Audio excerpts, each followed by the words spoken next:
Today, I am beyond excited to bring you a conversation with a man who's lived a life most of us can only imagine.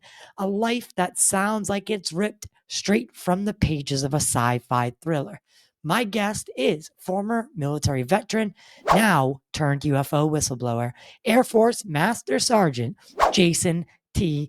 Sands, whose career took him to one of the most mysterious and to one of the most heavily guarded places on Earth, the Nevada test site, better known to insiders as the Range. This isn't just another military base. This is a place where secrets don't just live, they thrive. And Jason was right there in the thick of it, witnessing things he describes as truly out of this world. Jason's journey didn't just stop at the range. He's since stepped into the spotlight, sharing his extraordinary experiences in James Fox's acclaimed documentary, The Program, and most recently, sitting down with Joe Rogan on The Joe Rogan Experience to peel back layers of reality most of us never get to see. But why come forward now for Jason? Well, it's about more than just telling a simple story.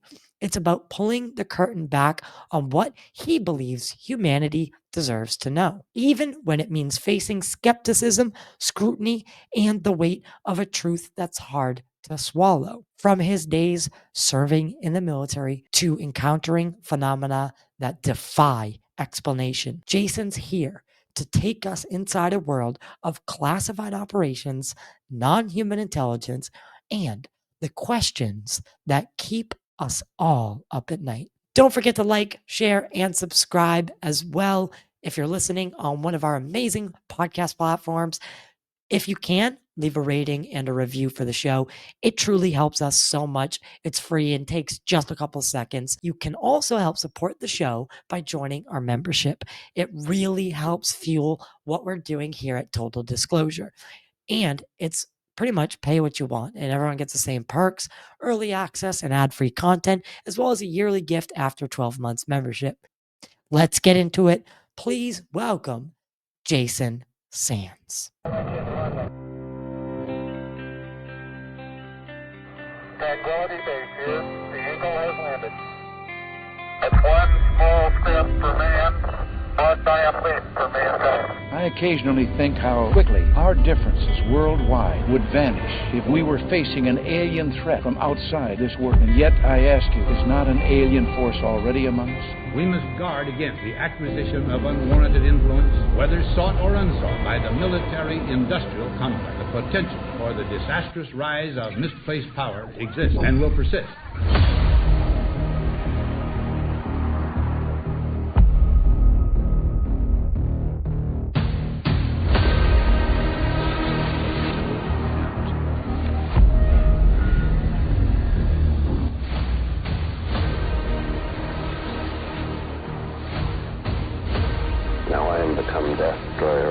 In my association with Project Blue, they definitely withheld information.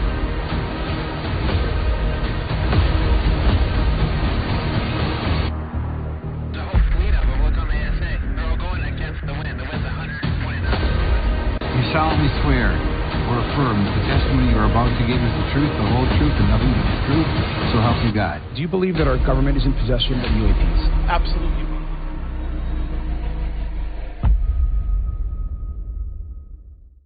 Thank you so much for joining me today, Jason.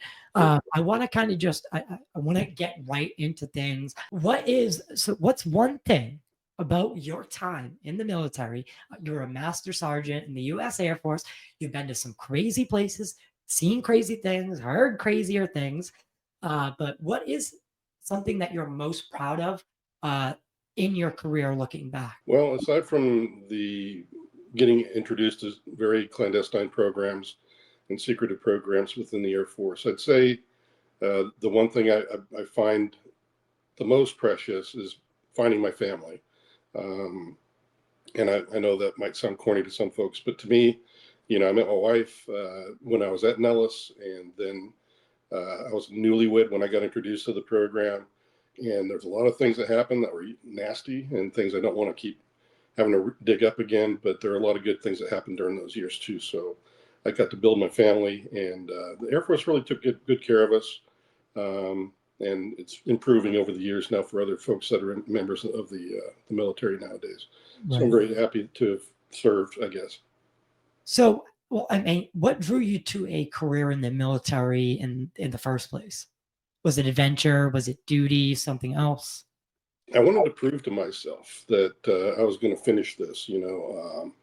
I'd been out there in the civilian sector with jobs off and on. Started thinking I wanted to get into security, maybe be part of the police force, things like this. And eventually I just settled up on, I think Air Force would be good. I need to get in there. And besides, my dad said that he didn't want me going in the Army or the Marines, even though he was a retired Army guy of 22 years himself. He's passed on since, but he actually told me, no, go in the Air Force or the Navy because they'll teach you a technical skill. Because back in his day, they didn't have a lot of technical stuff in the Army and the Marines. So that's where he wanted me to go. And I honored my father by doing, joining the Air Force and keeping the military tradition going. Yeah, that's amazing. And I actually usually say this earlier, but I do want to say thank you for your service to the country. Thank you. It's my pleasure. For your family, your father, his service as well. Without guys like you, we're not able to have these conversations, right? So it's all the more necessary. It's all the more satisfying and gratifying for me, to be able to talk to people who, have done such amazing things and never wanted credit for it, never, sought credit for anything. It's doing it because it's what needs to be done next. Yep. So it is a job, but it does come with the trimmings of, you may have to give your life for your country at some point. And I think a lot of people take that for granted, but I took it seriously, along with a lot of other brothers and sisters in the military that do take it very seriously. And I'm very thankful for everybody who came before me and the people that are coming after me. It's not an easy job. Right. It's a lot of sacrifice. And that's another thing that you have to deal with in the military is a lot of time away from home and family. Right. And that's that. I mean, I come from a military family as well. And that's one of the hardest parts is there's the amount of time that, is spent not around anyone that you're fighting for the people that you care about. You're fighting for, the people you love, but you rarely see them while you're in, and it can be tough. And I've seen it do some crazy things to people, but you're all the stronger for it. And like I said, I really appreciate what you've done and what you've given, what you sacrificed to be here sitting today. So my pleasure. I'm glad I made some sacrifices along with the men and women I served with, so that nobody else had to. right. That's the way I look at it. That's the way my dad taught me when I was growing up. He said the only reason I did 2 tours in Vietnam is because I didn't want you or any other young men to have to go through this.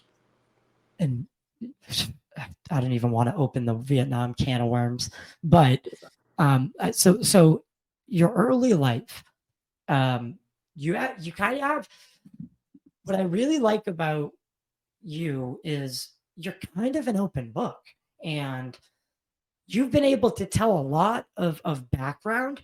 I don't want to have to go over every single part of it, but can you tell me a little bit about your early life before the military, your family dynamic, and were you always interested, or were you ever interested in UFOs and existential questions like what happens after death? Are we alone? All these kind of existential questions that humans have. Mm-hmm. Yes, I'd have to say the phenomenon has kind of followed me through my life as well as my family, my mother and sister, my eldest sister mainly, with some other things that go on with my younger sisters as well. But there seems to be, in my younger years at least, it was to me much more spiritual, I guess, contact. I did have encounters along with my mother with beings, that we couldn't explain. People that we thought were just they kind of look human, but there's something off, kind of a thing. So I've had a few of those, but pretty much I was just an Army brat. As I said, my dad was in the service, and we moved around quite a bit. I'd have to say that the strangeness really kicked in when my father was, newly married to my mother in England. I had an incident there. Then moving to Fort Devens, Massachusetts, there's a couple more there that happened that I can't explain. Some of these things will be in my book later, by the way. I'm going to be writing about them, so you get more detail. I'm still writing that. But Okay. anyway, that's the way childhood was. But no, I didn't really have an interest in UFOs until I saw my first UFO in San Jose when I was 10 years old, and I guess it made a bigger impact than other things when I was younger. I just tended to, shut it out of my head. I was more interested in playing, honestly, outside, Right. stuff like that. But at 10 years old, you kind of open up a little bit more intellectually, and I think I was more receptive. But So I actually what had my happened? first UFO encounter there. Do you mind? Do you mind going into that sighting? Oh, sure. So it was around November, December, the holidays.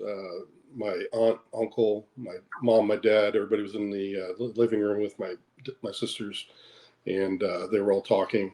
I got tired. I went into my bedroom that was down the hall from the living room, and I looked out the window without turning on the light yet, and I saw this weird-looking red, very bright red orb, looked like it came in from the atmosphere or upper atmosphere, and it was headed straight at me. And it was very, small at first, and as it got closer, it descended. And my house at the time in San Jose was up on the side of a gentle slope of a foothill, and I could see the rooftops all the way down to the bottom of my street. Then there was a ranch that a rancher that owned some property across the street. So there's this little valley, and then it rose up again to another hill, and that's where this UFO or orb was coming down. So when it passed by the upper part of this other hill that was close by, that was on the rancher's land, it really lit up the whole thing with this brilliant red, and it just kept coming straight at my neighborhood. And at the bottom of the street, my friend Eddie, that's where he lived. That's when it got really close, and there was this brilliant flash of white, like a flash cube going off on your cell phone or camera, and it was blinding. But it only lasted an instant, and then the moment my eyes cleared, right there, about 5 foot above my friend Eddie's house roof line. He was in a single story home, and it was just sitting in his backyard, a few feet above where his roof line would have been if his roof went out that far. And then it started moving towards the street or his driveway. And over the driveway, there is a light post at the bottom of the street there. So it was, shedding light. And this thing was low enough to where when it passed over his house, it started moving towards this light. And that's when I took the opportunity to start screaming at the top of my lungs that there's a UFO outside. And I started running for my dad's binoculars that were in the hallway closet. And the only person that responded was my mother. And everybody else was just like, "Oh, that's just Jason. He's just having some kind of a weird, thing going on. Maybe he's just getting excited about something. It's probably a helicopter, whatever." So anyway, I ended up running out the front door and out on the front lawn. My mom follows me. By the time I was on the front lawn, I kind of the UFO had come right underneath right over by the light, so I could see it perfectly, and it looked like just a drop of mercury with a kind of flat bottom, but mainly, kind of a upper part looked more like an egg or oval, and it had this really weird sort of a pen, or it looked like a little tiny baby wing or something. It wasn't.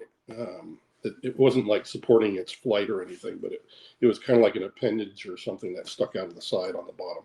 So that's about the time my mom comes out and stands next to me. We're both amazed. It takes off like a shot up into the sky. and it rotates around this other point of light that looks like a star. The one that my mother and I saw remains stationary, and this other point of light in the sky takes off across the horizon, and my eyes couldn't even keep up. That's how quick it was. I actually could see it in my peripheral vision as it shot across the mountaintops that were miles and miles in the distance, and it was really amazing. So after that incident, that's when I started picking up some books like Chariots of the Gods.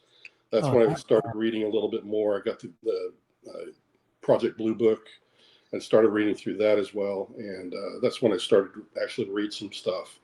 And I did that for a couple of years, and then I kind of put it down and just forgot about it until I got in the Air Force and I got put into the program. Then it all of a sudden became a reality in my life again. right. Memories start coming back, and you're like, oh my God, Mm-hmm. I've seen some of this stuff. I think, Yes. Yeah. Yeah, Uh, because you're always, when it happens to you, it kind of rocks your world, and you're like, "What on earth is that?" It really makes you wonder, what are these things? Are mhm. these, other beings? All the things that you ask yourself, and then if they are other beings, what does this mean? Was this for me or was this for my friend Eddie? Was it for all of us? Why did they come? And what were they doing? All those things that were going through my mind constantly is to figure out, and that's why I kept reading because I was looking for answers. we uh, I call it the moment of conversion, Yeah. right? It's the moment that the world goes from black and white to really gray, right? Yeah. And that it's so I had a very similar experience around the same age, and that's I went to the library right after, kind of very similar to what you're saying, and started my mother was very supportive, of she helped me. She's handing me books. She told me what I saw was probably a UFO and then explained what a UFO was. So I didn't even know what a UFO was prior to her saying it. And because I grew up next to an Air Force base and very, very, very familiar with what the inventory looked like. My dad worked on base. We're always in and out. So I was very familiar with, planes and all that kind of stuff. And I saw the classic gray disc, and it was oscillating, but also moving forward at like a breakneck speed and treetop level. I could see Mhm. features, and not, or lack of feature. It was, looked like it was what I would say is 3D printed now. No seams, no rivets, nothing, no Exactly. sound at all. Same with me. I didn't see any rivets. It was as smooth as glass or smooth as mercury would look like if it was just sitting on a drop or on a plate. It was Right. perfect in every way when it came to that, other than this little sort of little wing thing or whatever it was sticking out of it on the one side. Probably had the same thing on the other side. I just couldn't see the other side. But And, okay. So that moment, it really converts you. Now you're starting to read things, Chariots of the Gods, Project Blue Book, obviously. You know, when you now let's I kind of want to fast forward. You go into the military. Um, how do they how does someone get entered into the program? What are they looking for? How does that happen? How do you go from, just a person in the Air Force to a person in the Air Force and the program? well, I didn't start off as an intelligence person. I actually started off fixing airplanes. I was in a sheet metal troop or an airframe repair specialist. Mhm. So it was kind of serendipity that I ended up in Intel, which led to me being introduced into the program. Once I did switch into Intel after the first 3 years of service, um, I guess um, you might be getting groomed, you might be being looked at any given point in time by folks that are read into special access programs, and they're looking at certain individuals that have potential, but there's no paperwork at all involved in that. So I actually served a tour of duty in Sembach, Germany, before anything happened and before I was introduced to any special access programs. But I did go on a couple of clandestine type missions that I wasn't told what was actually going on. So I wasn't actually read in, but I know that the mission supervisor, for example, was. So I did maybe touch a little bit of some of the special access programs, but it was not, as far as I knew, part of any UFO program or reverse engineering program. Then my next duty station was Nellis, and that's when things really got strange after the first 6 months or so. So I started off there. I know that there's a couple of things that got people's attention, I guess, that people talked about me. There was one time when a good friend of mine, Jenny, was testing me for a volume review exercise for me to make it to my next career skill level as an analyst. And, it had like 300 questions on the test. And I only read through it once and handed her back the paper. And then she started quizzing me, and I was able to answer 97% of the questions correctly and even finish her sentence for her. And so people thought that was kind of weird that I could remember things that quickly. And then there was an incident where we were on a Nellis test range, and it was kind of dumb, but this guy, Al, and me and a couple of the other guys were at this one site, and he was trying to change the combination to the safe because there was cryptographic material we had to pull out of there, and so we had to have a locked safe in our site. So he was trying to change the combo, and he accidentally took out the screws that hold the whole thing together, and all the springs and everything went kapoop all over the place. And he was like, oh, geez, he's thinking, now we can't get the mission going and all this other good stuff because I broke the safe. And I'm like, well, let me give it a try. I used to do some mechanical stuff with an airframe guy, and I actually put it back together and saved the day for him. So that story kind of went around a little bit too. So maybe they just thought I was a good analyst, able to figure out things on my own. But it was only a verbal invite, and they just said that we'd like to get you on board. And on top of that, I'd actually been up range in a car with one of the people that I ended up finding out was in the program already, and he was actually planning on getting to know me. I think that trip up range, we got to know each other. We got along great. So he knew I was a team player. He knew that we were friends, and we both had a lot of similar hobbies and stuff like this. So I think I got friendly with them. They liked my analysis work. Maybe some of those things that I did that were kind of strange for other people, have a good memory, that kind of a thing. They knew all these things about me, and I think that's what got me introduced into the program. So that's kind of how it goes, is you're picked by hand, really. And people that are in the program are kind of always looking out for, potential people to help. So I think that's what got me in there. It wasn't really a formal anything. It was just kind of like they saw me, somehow they liked me, and then they invited me. So kind of like a perfect storm. It sounds like you have what they call like a photographic memory, where you can look at something and then, Well, yeah, it's not that I have a photographic memory because that requires total recall. What I have is a linking memory, and whenever I hear something similar, my brain fires off in all these directions, and I link things together that are like, I don't know how to put it, that are connected. I find the connections pretty easily.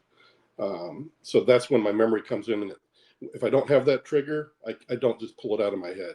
I've got to have a trigger, and then I can remember it. Okay, that does make a little bit. That makes more sense. And so the perfect storm of all those things. You're actually, let's take it back.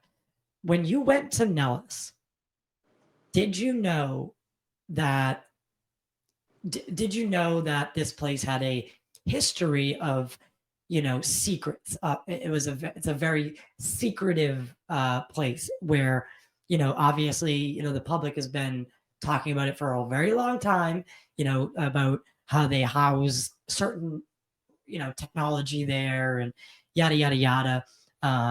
Did you know this going to Nellis, or is this something that kind of you start seeing things that pique your attention?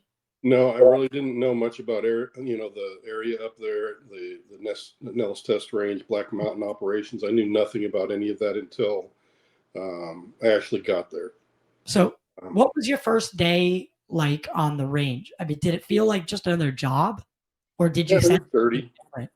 Yeah, well, the first day I was on range was when I was training to become what they call a Red Force operator, where you go up range. A Red Force operator is not the same thing as a Red Team. I just want to make that distinction as I go through this. Red Forcing is where you pose as an enemy force, but you're a good guy, and you're training either pilots or Army battalions on how to fight a war under realistic conditions. That's what Red Forcing is. Red teaming is totally different. Red teaming is what I did when I was doing telecommunications monitoring. And it's kind of the same thing where you come from a discipline where you're playing the part of an enemy that's trying to get into the mission type of the organization that I am assessing. So finding Of. holes, Right. finding weaknesses, so that we can strengthen those weaknesses. Correct. And you're there to help train people and report on that.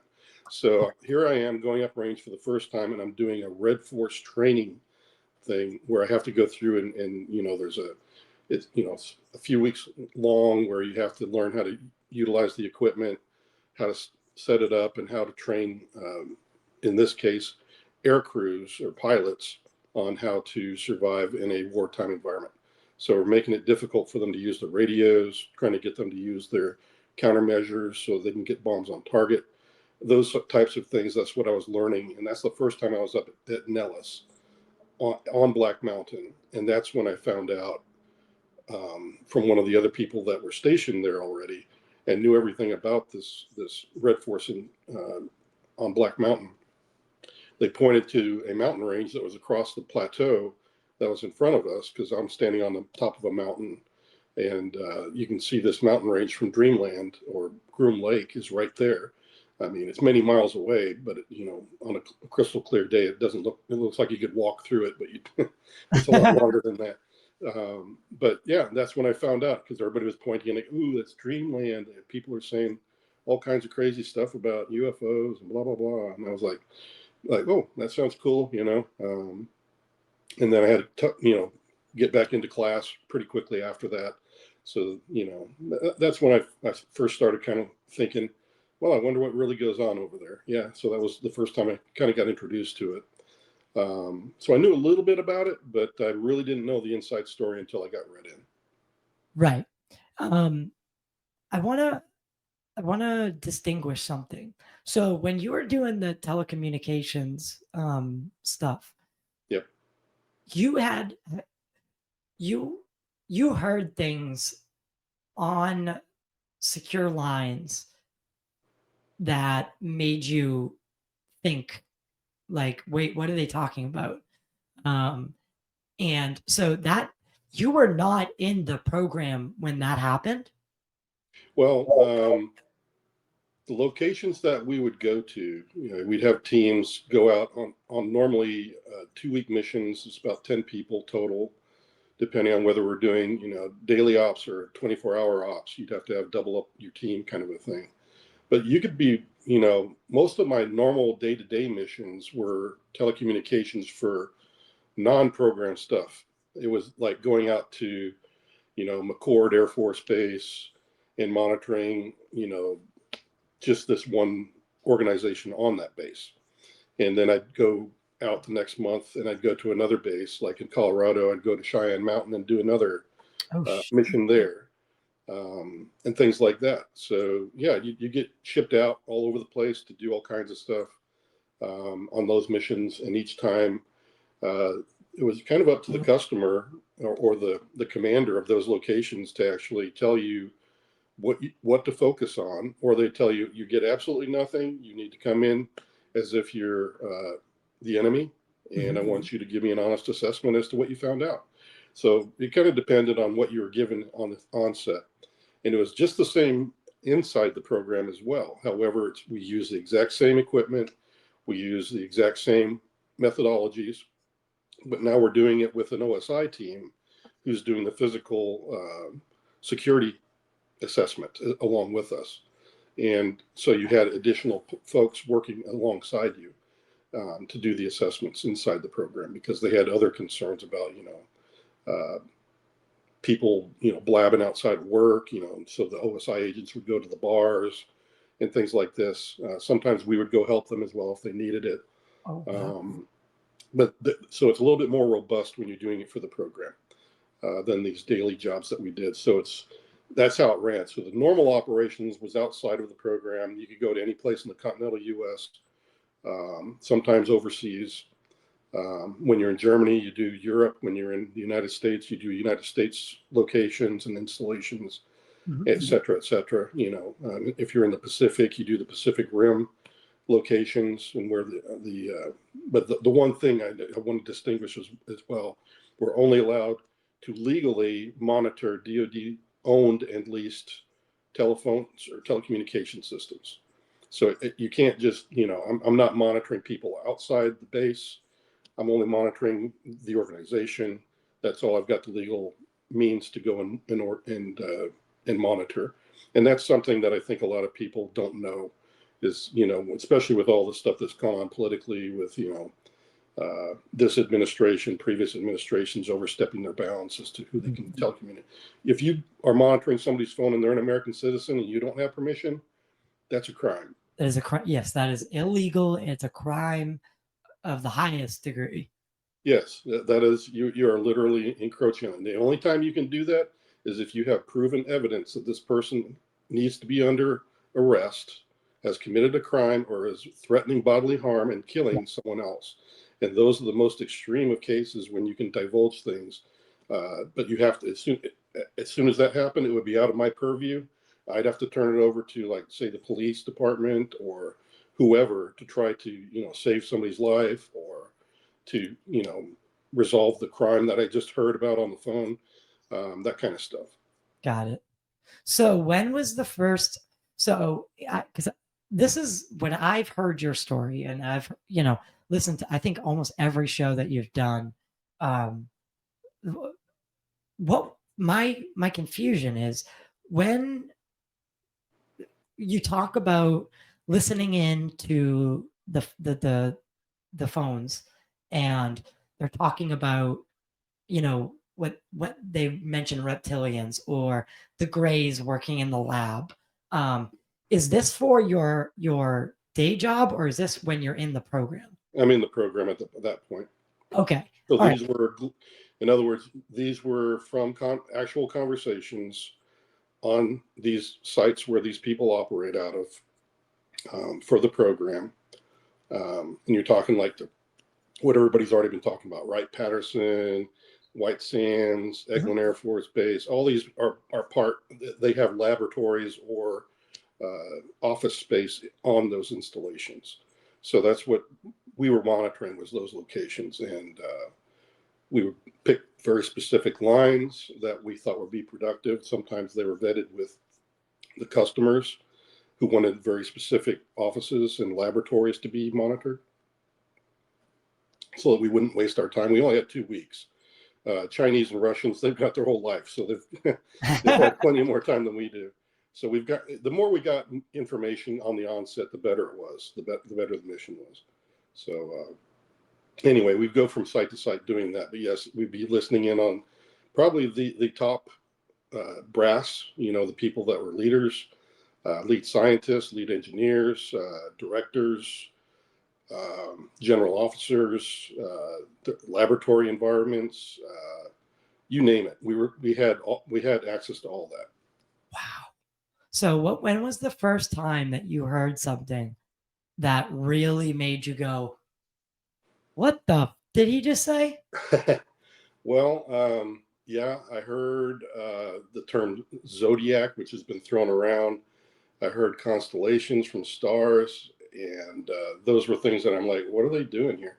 Are these all like program names or what? But I've come to find out they had other context associated with them. So it started very early on, but then I'd say it took me about a good few missions, about three missions, and I started hearing and putting things together. And I was able to start putting, this site does this, that site does that. Therefore, this person's context was this. And now that means this to me as an analyst. And I'm going to report on it differently from now on out because now I understand the bigger picture. So it takes a while, but within that first year being on program, you get a lot of insider knowledge, and that's when things are easier for you to put together as an analyst. Got it. So you hear at one point you hear them talking about some sort of laboratory situation where humans are working alongside. Yes. Was it the Greys? It was the Greys and the tall whites. Yes. And the part that really raised the hairs on the back of my neck was when they said, only after the tall whites and the Greys leave the laboratory are the humans allowed to come inside. And I was like, what on earth did he just say? So we're talking about tall whites and Greys as being different types of people or different types of what, it boggled my mind because the way they were referring to them was that the tall whites would come in with some equipment and do this. And then the Greys would come in and clean up afterwards and take all of the advanced technologies out of the laboratory environment. And then they'd have to reset up and then the humans would come in and do the experiment. And then they'd come in and redo the whole thing over and over again. They'd cycle through it that way because it was like one engineer telling the other engineer or scientist how to run the lab. But that one piece of information, when they distinctly said, then the humans can enter the room, that's when I realized there was something really off. And I immediately, after I wrote it down on my gist sheet, I look at the lead analyst and I just said, what on earth did I just hear? Right. So the whole team gathers around my rack. That's what they call it. I had 20 telephone lines to monitor. They came to my rack and they made me rewind it. And I replayed it for all of them. They put on their own headsets and they all looked at each other like, oh my gosh, what on earth is this? They all looked just as surprised as I did. So very, very, very strange day. Right. Because again, like you said, you could have maybe chalked it up if they didn't, to maybe they're referring, code names, but then they specifically say, and then the humans. So at that point, there's a differential or a differentiating between human beings and something else. Yeah, and I had to distinguish that when I actually gave my testimony in 2022 because they asked me about that same incident. And one of the gentlemen across the table from me who was interviewing me on the House side, while I gave my testimony as a whistleblower, he said, are these like code words? And I'm like, no. Well, could they be talking about something else? I'm like, you got me. But the context that I remember was that as soon as they said, this whole thing, the context was that these were not humans in the context of this conversation. So they had to go like, wow, So I think some of them were left on the fence. Some of them wanted it to be a program name. I think some of them believed me and realized that, yeah, this was, we're talking about different species of, bipedal beings or something. And so it got pretty weird in the room. There was a bit of a pause when I did that on Capitol Hill as well. So, right. I mean, because that story, to me, that aspect of your story, I find to be just as fascinating as what we're going to talk about, when you come upon something, a being that is non-human. I wanted to ask, so, okay, so we established that the Greys, there's something that are the Greys. There are something that are the tall whites. And then obviously we have humans, right? So did you ever hear any other phrase that would insinuate it is another bipedal type of non-human entity? Yeah, and it's the reptilians, as I spoke of in the Joe Rogan show. That was the third one, or third type that I had heard in the program. But every time that the reptilians were mentioned, it was quickly hushed up by one or more of the people in the conversation realized that they shouldn't say anything, and it ended the conversation. So I knew very little about that. It only happened a few times, so there really wasn't much to go on other than the fact that they used the term reptilians. And it was not as detailed as the other phone call that I just mentioned to you about the tall whites and the grays. Right. And again, these people don't know that they're being monitored. Yeah. Right. So they're acting like that while not knowing they're being monitored.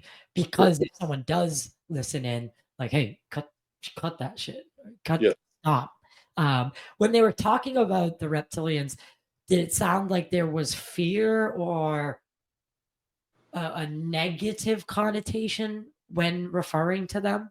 It was like a best kept secret. It wasn't that I didn't detect that they were saying that the reptilians themselves were this or that, just that it was a taboo subject. Okay. And that was how they referred. It left me feeling that they were just very uncomfortable talking about this, as if somebody would hear them, and then they'd be in big trouble. That's kind of what it sounded. Right. Yeah. So, wow. I mean, that's a lot. So that even just hearing those things, I mean, you start, especially you, right? Because you're a person who's really able to connect the dots, with like you said, with the triggers and all that.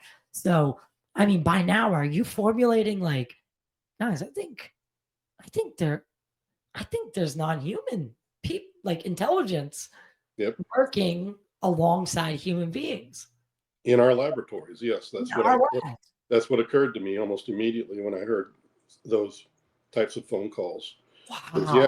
My mind immediately went to, my gosh, we're talking about, possibly extraterrestrial people in our laboratories. I also instinctively knew that by virtue of the fact that the humans weren't even allowed in the laboratory environment, that it could not have been,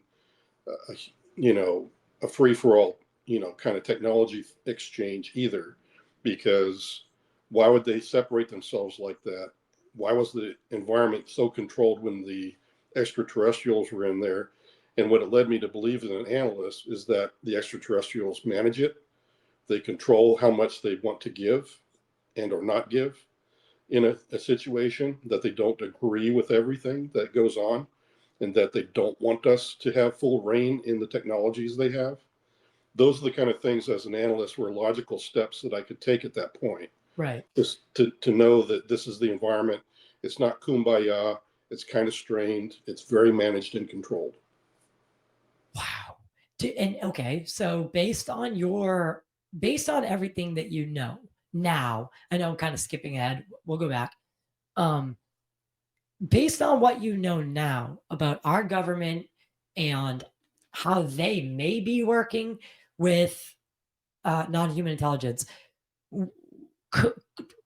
have you deduced that any other government or nation could have a similar situation? Yes. I know that the friends I worked with, I've seen them in other locations around the world. And when I was in Germany for a while, helping the Noble Eagle operations and the Iraqi freedom and all those kinds of things. Yes, they had offices that I knew that they were still in the program. So I know that it goes on elsewhere.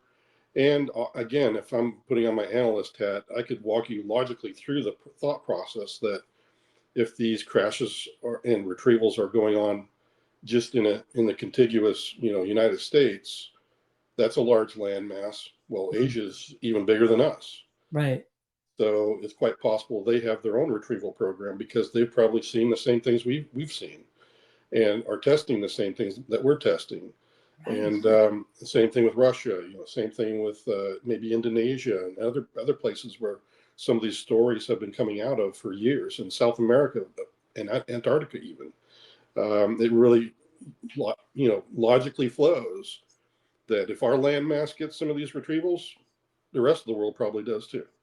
Absolutely. That, I mean, it's only the only logical next step for because people always say like, oh, why is it's always the United States. It's always the United. No, it's not.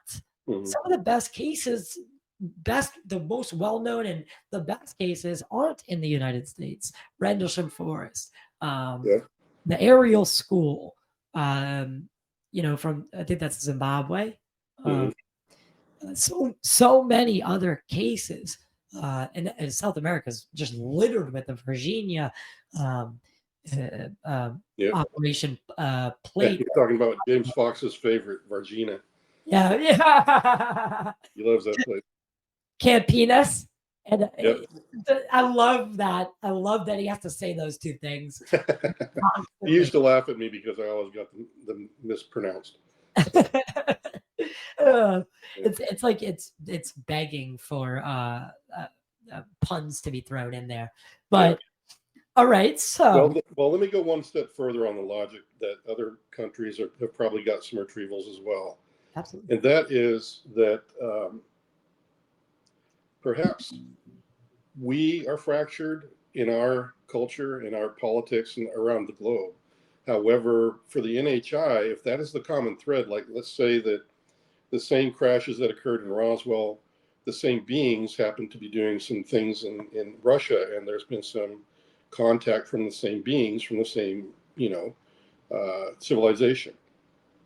So there may be some common thread there as to what these NHI, that maybe they've captured some living and surviving pilots as well, and that maybe the NHI themselves are aware that, oh, well, yeah, we've had crashes elsewhere in the world. And maybe they're kind of helping out like they're helping, in the laboratory environments in the United States. But the NHI in that case, to further the logic, is that the NHI themselves also are having a say as to how much involvement is going on between these different countries. And I think that is very evident, and it's very much the NHI's choice as to how much they divulge about the total involvement on Earth as to what exactly that is and the context.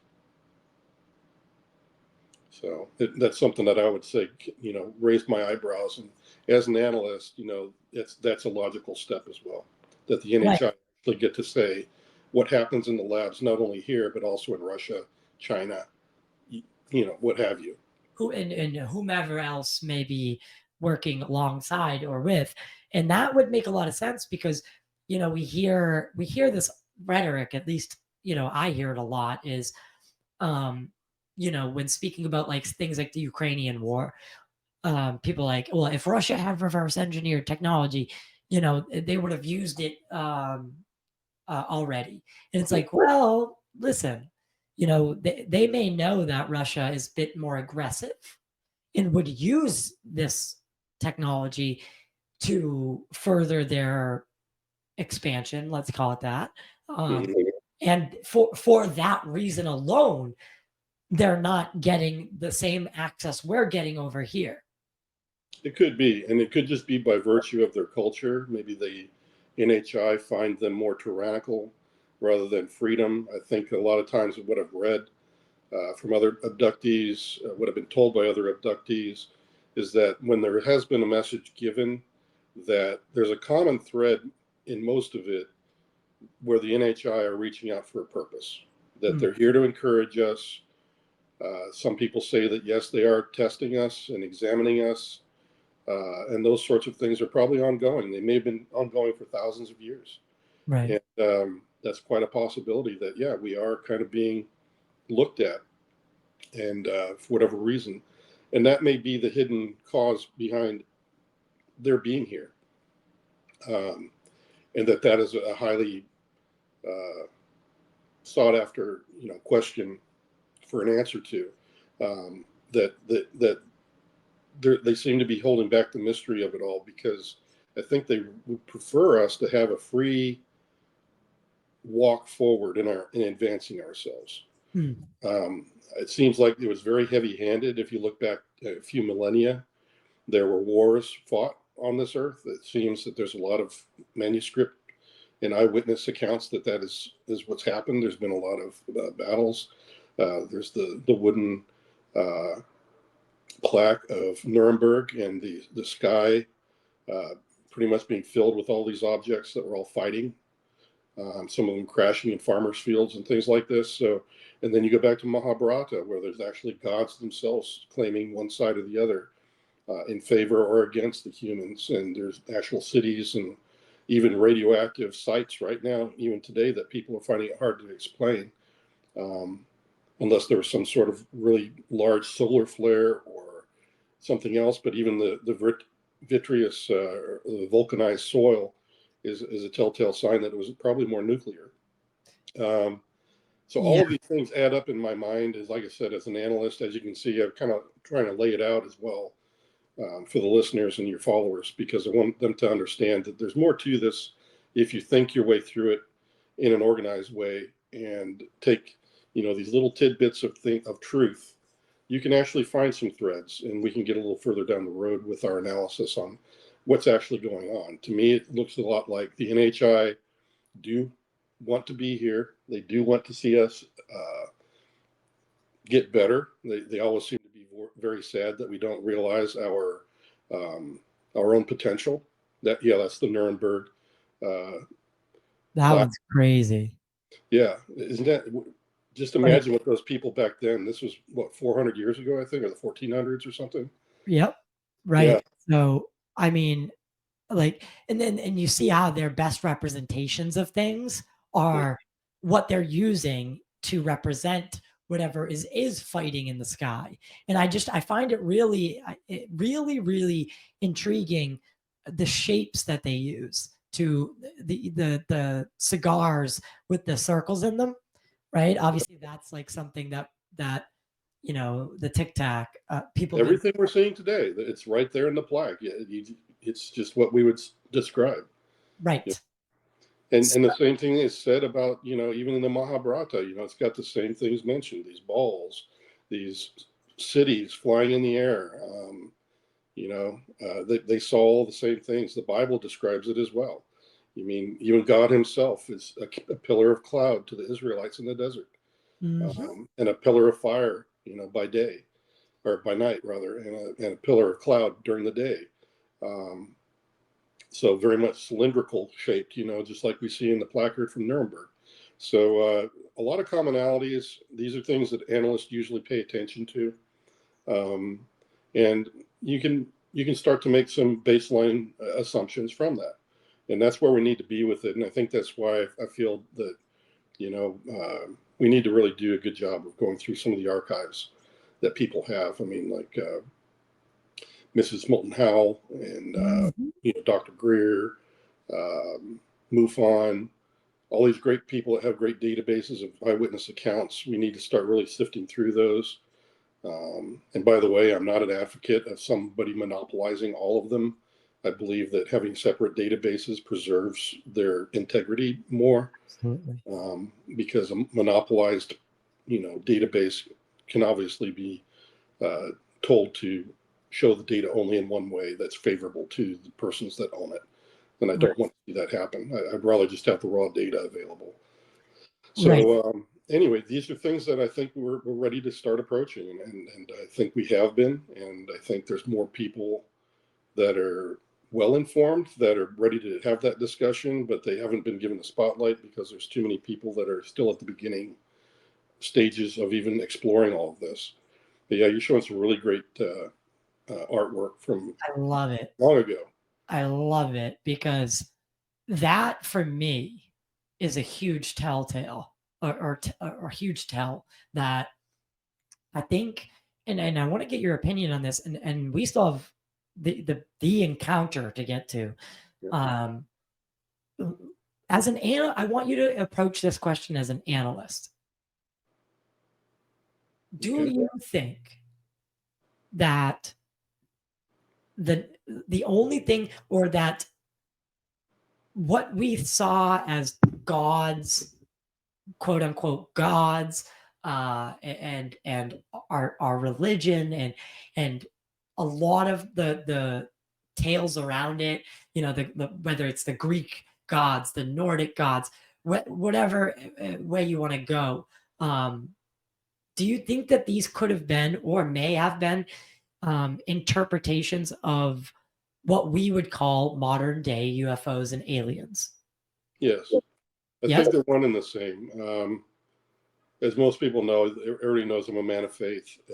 I've not seen anything in the program or elsewhere that flies in the face of the fact that we're not alone. It distinctly states, like, for example, in the Bible, that there are other living beings. There's cherubim, there's cherubim, there's several other types of angels.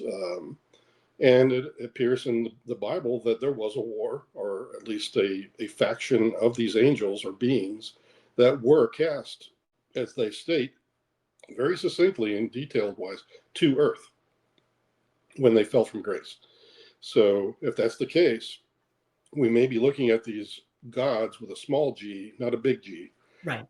as falling about the same time, thousands of years ago, and doing some bad things, because that's the way it's described in a lot of these, is that some of them were, teaching sciences and things like this, but they also taught some arcane things that were quite detrimental in some cases. And sometimes the technologies were used and killed many, many people, as well as other of these, gods Right.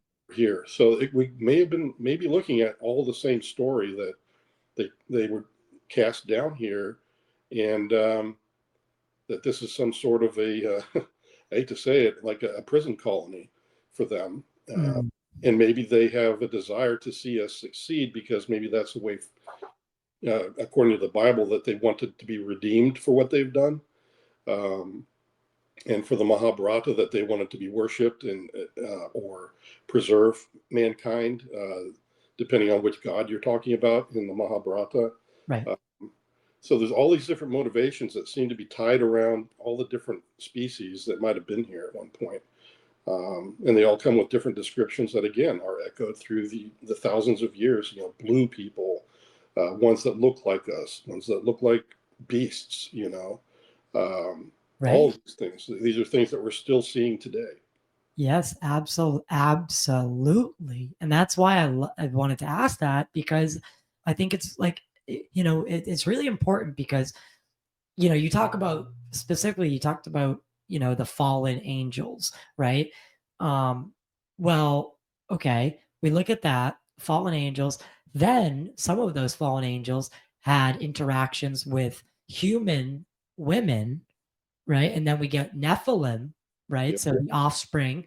Um, and now, what does that sound like to you right now? Well, I'll tell you, abduction stories where they talk about a some sort of genetic hybridization program. Is this something that you've looked at as well? Yeah, I've looked at the genetic side of it. I think there's enough genetic data out there now to where people are starting to see, DNA and RNA a lot differently. Everybody's starting to agree that it's manipulatable, that you can turn on and off certain, what they call junk genes, and it does things to us. Right. And that's why it's kind of dangerous, because we don't really know what switching some of these genomes on do to us. Do they cause cancers, or does it give us a benefit of maybe giving us the ability to read each other's minds? I don't know. Right. But that's for science to dig around in and figure out. And it seems like, yeah, that's something that was that's been talked about for quite a while now. And I think they maybe have gotten a few answers to some of that, and maybe some of it's kind of scary, and they don't want to publish it all. I mean, we're having trouble enough just talking about clones. Is that even moral for us to do? That kind of thing. And that it's funny that you mentioned that, because everyone in the world, or at least everyone I shouldn't say the world. That was bad. Everyone is in this community is like, disclosure now, right? Like, we need it now. And it's like, okay, I listen, I get it. But, are we as a society, as a species, truly ready? Because I can guarantee you, not all of disclosure is good. It's not. And there may be things like, are we actually ready to know that perhaps these are our makers? What would that do to us as psychologically? What would that do to us in our motivation to become what a spacefaring civilization? What would that do to us? All these things need to be looked at. Right, and I think that we value other cultures even amongst ourselves here as humans, and I believe that intelligence races are kind of basically like that. And it would make sense to me that if there is other life out there, they are just as diverse and just as unique as we are, having maybe different amounts of like telepathic powers, uh, having their own sets of history where they fought huge wars, even in the stars, perhaps. And they could come from many walks of life as well. Some of them may not have a lot of problem giving themselves and their bodies physically to science while they're still alive, and maybe some of them are likewise abhorrent to that. There may be entire races that are asexual or hermaphroditic, and other ones that are like us that are binary, and Absolutely. having a male and a female, Right. and then whatever people want to do in their private life, that's up to them. But that's just sexual expression according to me. But Good save. I love yeah. that.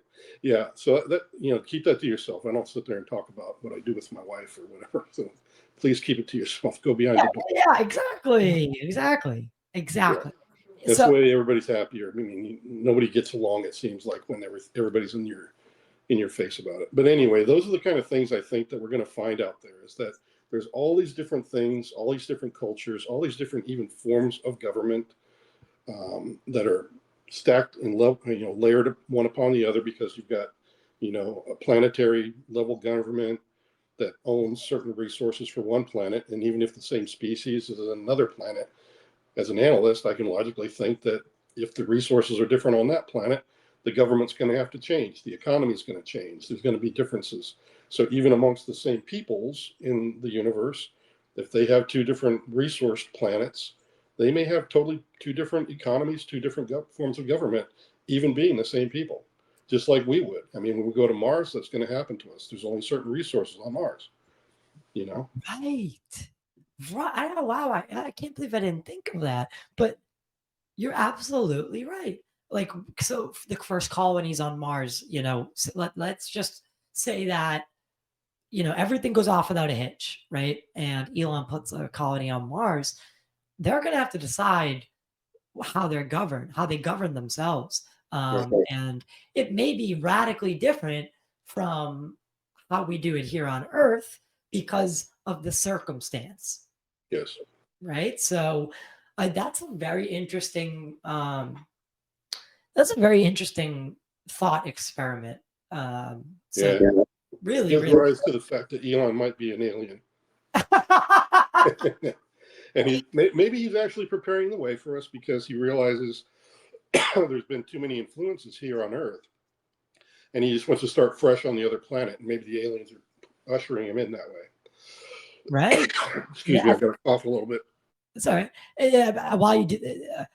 Fucking Zuckerberg, right? When he was testifying in front of Congress, that dude looked more alien than any single human I've ever seen. And you look at him now, someone clearly pulled him aside and was like, dude, you looked like there are now memes, like people really think you're a reptilian. Like, grow your hair out, put on an oversized shirt, maybe get a gold chain, and You're making me laugh. you'll fit in. Yeah. You're right. Honestly, I have so many people asking me about what I know about reptilians. I wish I knew more, but some of them are, their logic takes them to the fact that they're walking around and they're able to disguise themselves, and that they're even in our government. Yeah. And that is something that is truly terrifying. And who knows? Maybe that's the reason why everybody thought that the topic of reptilians in the program was taboo, is that they know that they are trying to impersonate us and maybe trying to manipulate us in some way, shape, or form. I don't know. Oh, wow. I hadn't even. Oh, wow. That, so, and right. And they don't. So from their perspective, right, they're talking about it, or at least, if it gets mentioned, they're like, shut it down, shut it down, shut it down, because maybe they have infiltrated our government, maybe the program, who knows, and they don't want to get caught talking about it, because then that's maybe when you get paid like a real visit, and you commit suicide by shooting yourself 3 times in the head. Mm-hmm. Right. Yeah, who knows? I mean, there's other people that say that they've encountered reptilians even shopping in places like Home Depot, and that they've glitched, their disguise got glitched, and then they're very surprised to see that everybody was looking at them, and they're like, I'm sorry, I'm just here to live my life. I'm like you, I'm just trying to make a living. I'm like, wow, that blows my mind. Hearing a story like that, it just blows my mind. It true, like it really, really does. It blows my mind, because again, even if one of these stories is true, the implications they're exponential, right? Yeah. All right, so you have not just heard, you have not just seen craft in the sky. You were on the range, and you were headed. Okay, actually, I'll let you set the scene. But okay, so you're in the program at this time, right? Mm-hmm. So you're in the program. Oh, wait a minute. Time of the encounter, no. I'd just been read out earlier that year. Oh, you were done. Yeah, I was done, and this was the encounter occurs later in the year around October. It was cold. Let me put it that way. I know it was around October, maybe September. I don't know. But anyway, it was very cold, very windy that day.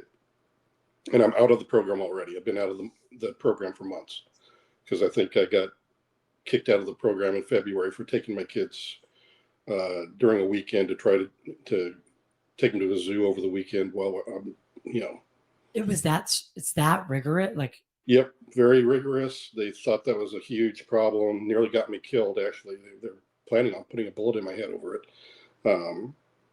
at one point, and I think my friends came to my rescue on that. But I had to do something just as nasty.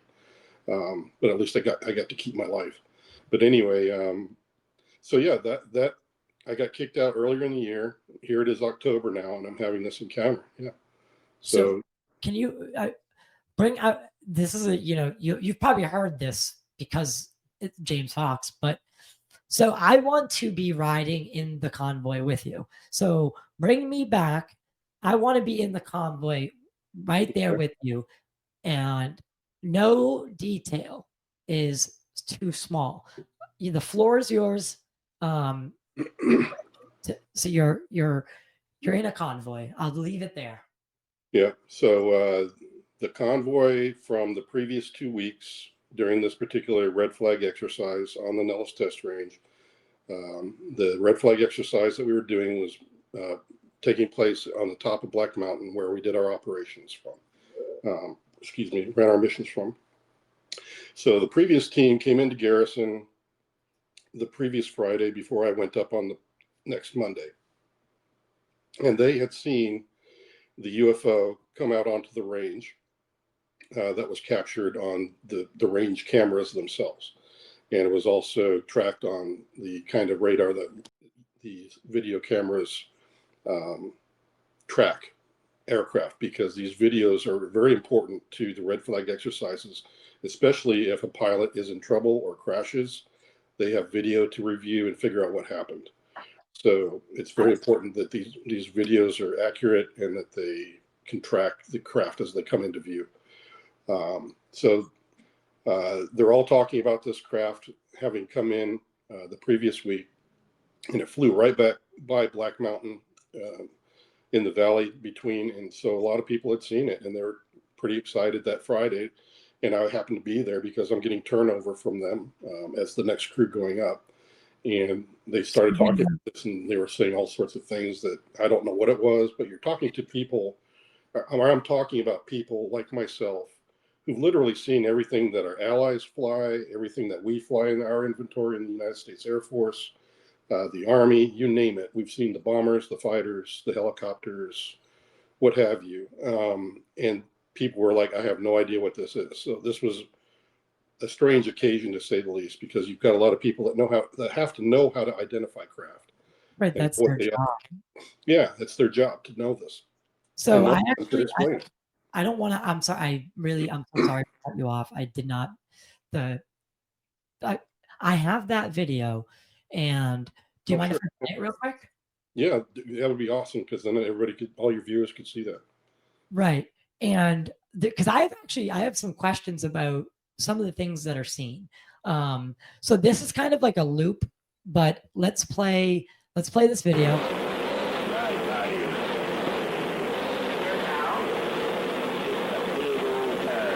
The sound isn't great.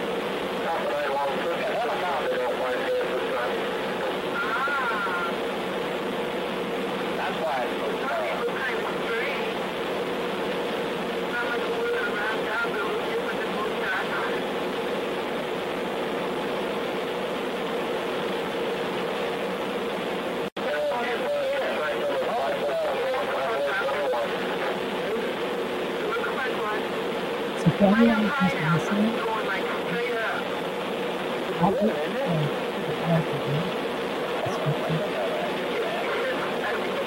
this is the movie for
That's it. That's what I saw. So that's what everybody saw that week. So I obviously the audio's, I mean, it's a 1994 video. So due to compression and, so many other factors, the quality of the video and the sound quality, it's not great, but there's like this like squiggly line. I've always wondered what that is. That's that lock-on mechanism that's on the camera. It's trying to lock on to the craft.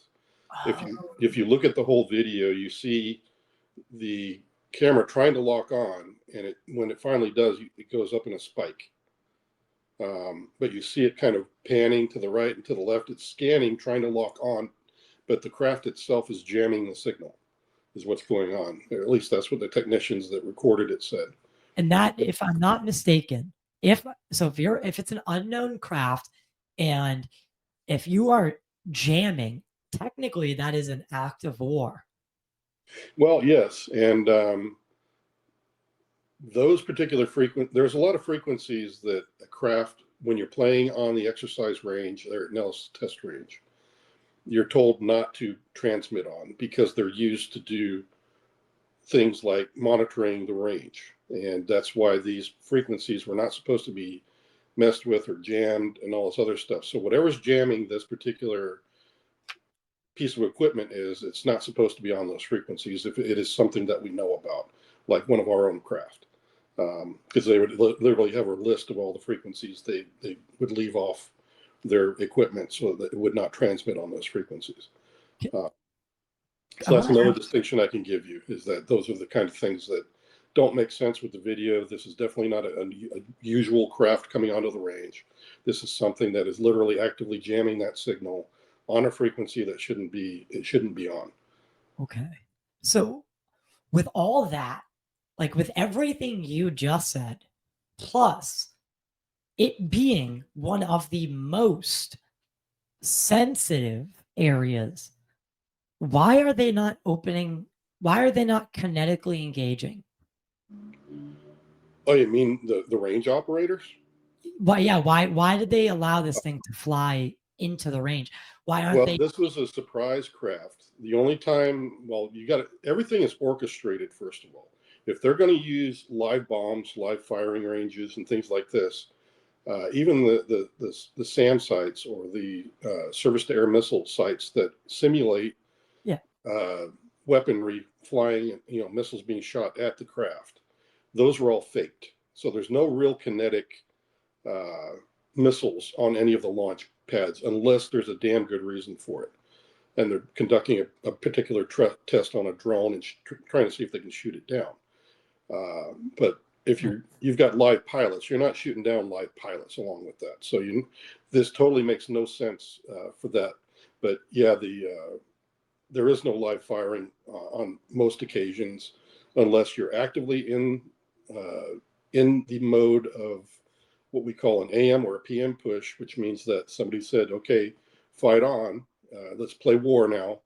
And then only those people that are designated to be able to drop live bombs are going to drop live bombs.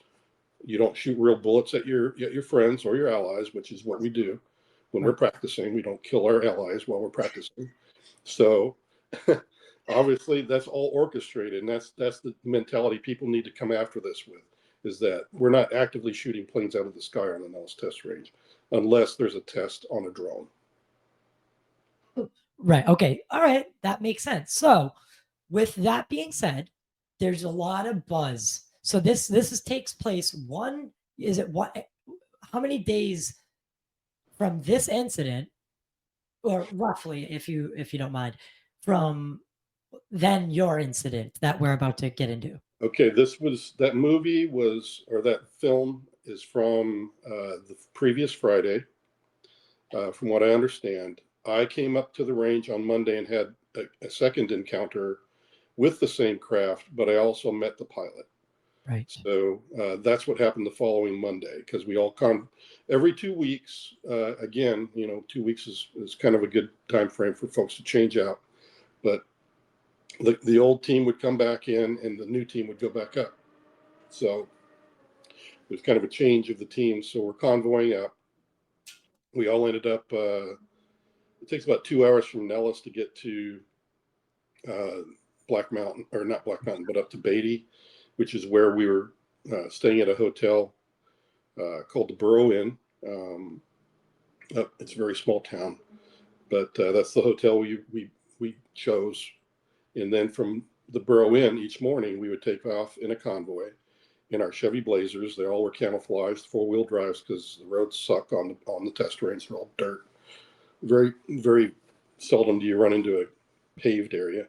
Okay. So we're all convoying up in about 3 vehicles, probably about 2 to 3 people per vehicle, sometimes 4. It kind of depended on who called shotgun. Anyway, we all get in there, start convoying up for the day on that first Monday when I'm there. So I'm traveling up range with about 10 to 15 other individuals. Can't quite remember exactly how many, because sometimes we had additional people on certain weeks. But anyway, we're taking off. We go into the front gate, and the guy, I'm in the lead vehicle with the ranking person who's driving the vehicle. I'm right behind him. There's a person to his right in the passenger seat, and there's also a young lady to my right. So there's 4 people in the lead vehicle with me. Or there's 3 other people other than me. Got it. So we're heading up, and then that's when the ranking guy says, "Hey, we're going to stop off at the cantonment area, which is just inside the gate, and it's a place where you could gas up your car, change tires if you need to, just do some general maintenance. But there's also a couple of what we call shacks, which are more or less just like mobile homes that are outfitted to do certain things, and one of them's for the video operators." And he said, "We have to go talk to the video operators," because I guess he was there the week before and saw the UFO. And that previous week, he was very loath to talk about it. He kept shaking his head every time anybody asked him about it. He'd be like, nope, don't want to talk about it. So he'd seen the UFO, and now we were going to go review the tape and from the video operators, because the video operators wanted to talk to us as well, because they knew that it flew by Black Mountain where we worked. So we all went in, we all reviewed the tape. Our names were on a list of paper, or on a piece of paper that the video operator gave us, and he showed us all the video. And the people that had been there the previous week wrote down, yes, I did see this for real, and all that good stuff. So if somebody's got that piece of paper, it's probably worth its weight in gold at this point, because that's the piece of paper you're going to get all the people's names that were there, that reviewed that tape and actually had the names annotated as to who actually saw the craft the previous week as well. Wow. So anyway, we get done, and as I'm going out the door, this lady who'd been sitting there looking shocked the whole time next to this other guy against the other wall, she stops me and just says, "There's somebody on the range. Don't talk to him. You can't talk to him." I'm like, "All right, thanks, strange lady. I'll see you later. I got to go work now." So sure enough, though, within about a short distance from the cantonment area, about a mile down the road between this cantonment area and a mountain we call Quartz Mountain, probably aptly named. It's has a lot of quartz around it. But anyway, we encounter this person running towards us. Looks like he's wearing the same kind of uniform we are. And I look to the left, and sure enough, there's the craft that was in the video we just saw, sitting or resting on the desert floor, and it looks really weird. And I'm trying to make heads or tails of what it is, and I can't make it out either. But as we're getting closer and approaching this person that's hailing us from the side of the road, I start to get concerned for this individual, because I'm noticing that his skin tone looks like he's getting hypothermic. So he looked like he had like human albino-ish, very white skin, but it had this blue tone to it, like he was starting to freeze to death. So I was starting to think I needed to get out of the car, and get out of the vehicle and administer aid. And I just remember telling the ranking individual, we need to slow down and stop. This guy needs help. And we got closer and closer. And then as we got about maybe 10 feet away, the passenger in the front seats, he screams, he's got no ears. And I was like, well, that's kind of rude. This guy's probably dying, and you're talking about his ears. And I'm at the same time opening up the door, trying to get my jacket off, because I'm starting to think I got to pull my jacket off, get this guy warmed up, get him inside the car, and get him inside the vehicle to warm him up. Those are the things that are running through my mind. So I step out onto the roadway, trying to get my jacket off, and I close the door and I look up at the guy, and I'm like, holy crap, what is this? The guy doesn't have any ears. I'm looking at the ears. Usually if there's a mutation in us humans, it's not symmetric. This guy's ears were perfectly symmetric. It just looked like his skin around his ears was conformed to his skull rather than sticking out. So that didn't bode well. And then I get a look at his eyes, and I'm like, holy crap, those are huge. And that's what really struck me. And I got really scared at that point, because I was like convinced. I was like, this is not a human being. This guy is not from this planet. Kind of a feeling hit me. And I was like, what have I just gotten myself into, kind of a thing. So thankfully, he started talking to me. It was not the same language. It was not English, but I understood everything he was saying. And I've been asked a number of different times, how would you describe that? And I would say, well, the reason I knew it was probably telepathic is because,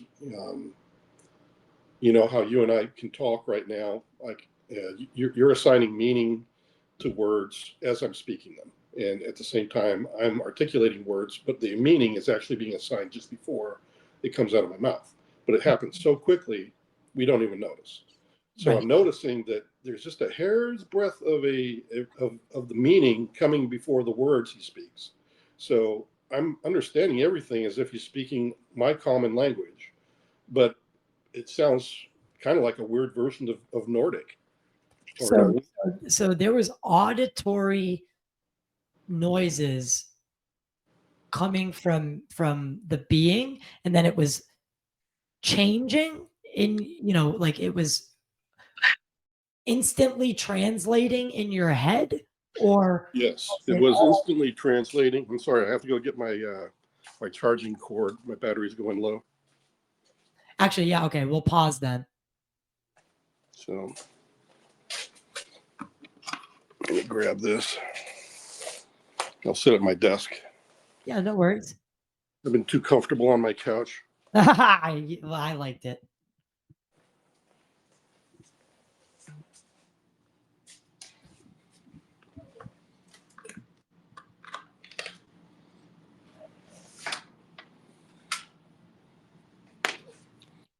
Okay, let me go get my little box here to prop my phone up. Yep. Do you, like I said, do you? What's that? I said, do you? I took notes, so I got the timestamp. Okay, good. There we go. Is that good? Absolutely, yes. All right. So 3, Okay. 2, 1. So there I am standing on the shoulder of this road, talking to this being, and he's asking me questions telepathically, and it calms me down somewhat because instead of being fearful, he's asking me questions because he describes the fact that his craft is broken and needs repair. He needs a certain kind of material that I didn't know what it was at the time. I have a lot of people telling me that, I mispronounce it, but it's tantalum is what I've been told by everybody that's probably what he was saying. So I was going to ask for clarification because I've heard on or on a couple of shows, and I don't fault you for this, by the way. I think because it's one of those things where you don't know what he's talking about, so it's you've mentioned it at different times, but it always sounds similar to some, what you just tintillium. Well, I used to say trentillium, tintillium, tantillium, something like that. Right. But now I've been told stop doing that. Just say tintillium. Okay. And I'm like, okay. So we're settled up now scientifically with my scientific friends that say it's probably tintillium. And I'm trying to keep consistent. So I'm like, okay. So anyway, even at that point, I'm not, even if I had remembered exactly what he had said as being tintillium, I'm like, I don't know what that is. Do you mean like titanium? And he's like, no, that's not what I'm looking for. And I was like, well, I had just been, kicked out of the program, and you could see part of the Groom Lake mountain range to our north and east. So I pointed towards the range and I said to him, they might have some of that material for you. And he's like, this wave of telepathic emotion just came over me of disgust. And I was like thinking at first, I was like, why am I so disgusted? And then I realized it was coming from him. And he also said that he thought of them as barbarians and murderers. And I thought, well, that's not too good. And I started thinking I want to help him. And he's like, yeah, do you have any other suggestions? I'm not going to go talk to those people. So he was in a state where he's not just translating. Correct. So he's not just translating words to you, but Emotion. now you're feeling the emotion that he has. Right.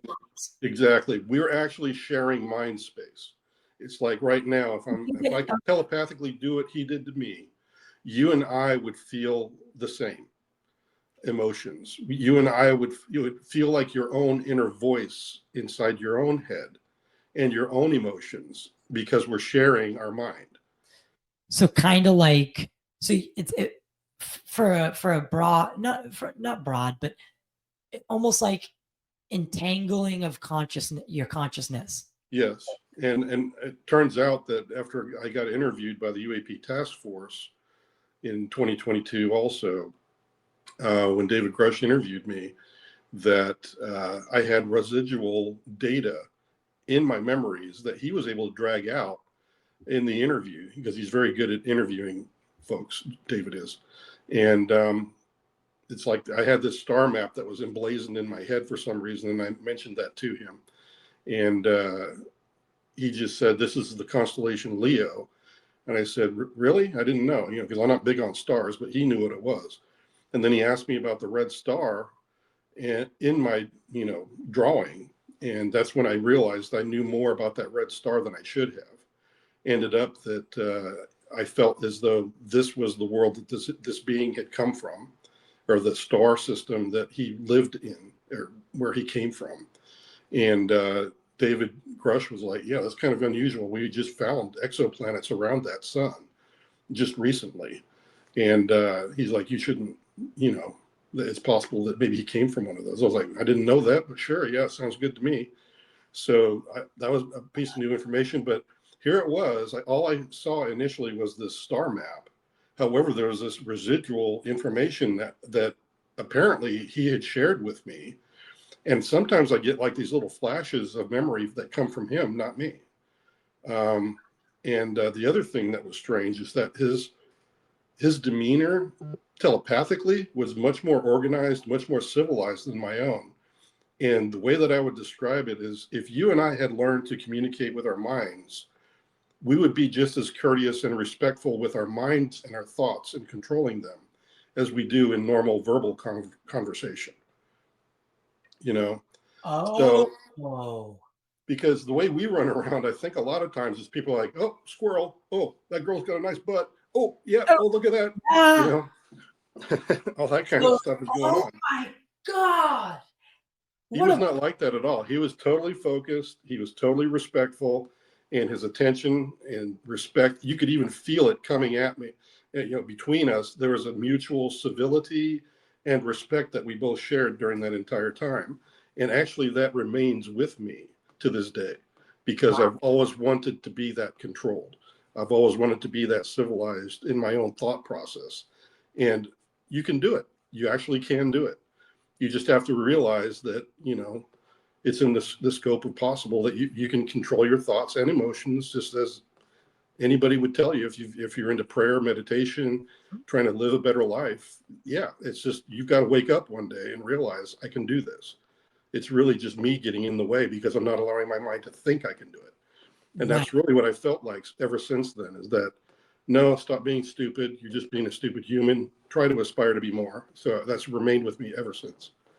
Okay. And that's so anyway, telepathy then was part of the conversation. I didn't know where to point him. So he began to walk off the roadway. There was no goodbye or salutations with that. He just got in his craft. He gets in the cockpit and he takes off over the roadway. And about the same time, I look over in the vehicle to all my friends, and it looked as if they were coming out of some kind of a trance or something. So I don't know whether they even remember the event, but I got back in the car because it was freaking cold. I had given him what they call the liner to my jacket. I had an outer jacket that I kept with me. So I've got my inner jacket is floating around in space somewhere, I guess, with him. But he initially refused to take it from me and said he was okay. But I'm like, no, it's freezing cold out here. Please take this. And he graciously took it from me. And I put on my jacket. But so James Fox and I have a good laugh about that too. He's like, oh, your jacket's flying around Uranus. I'm like, yeah, you're probably right. So anyway. So there were some details about him.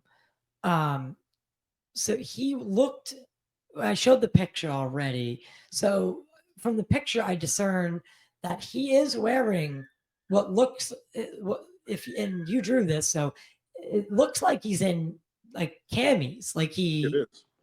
It's exactly what we were wearing. That's why when I posted this on the top secret forum for the UAP task force, it's a forum that we had that, if you're an Intel weenie, you can Intel community person, you can actually go in there and contribute to it if you've got some way to, offer more information to help analyze.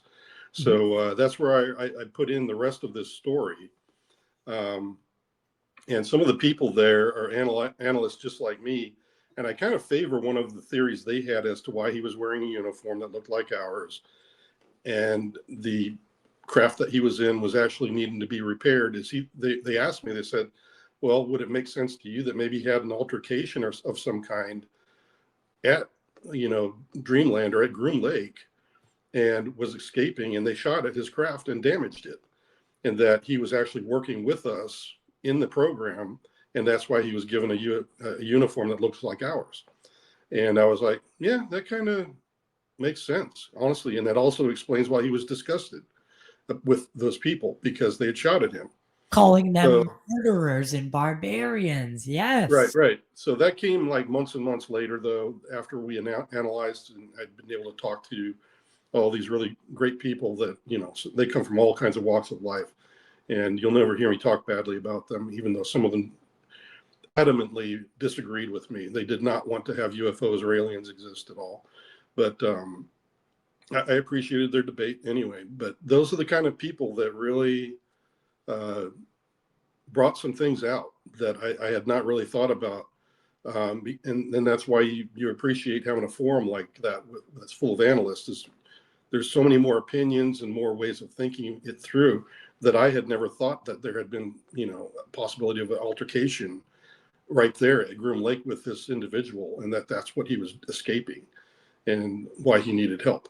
Right. And do you think that could be why the woman had said, don't engage with this thing on the range? There's something out there. Right. Obviously, no matter what, you guys, not you personally, but the whoever at the Nellis test site, they had knowledge of his being there and that there was some sort of craft, not just because they had seen the UFO on the video, but maybe that you're right, he was part of the program to some degree. Yes, that's pretty much what I would have gathered as well. And besides that, he had been there the entire weekend, probably looking for help.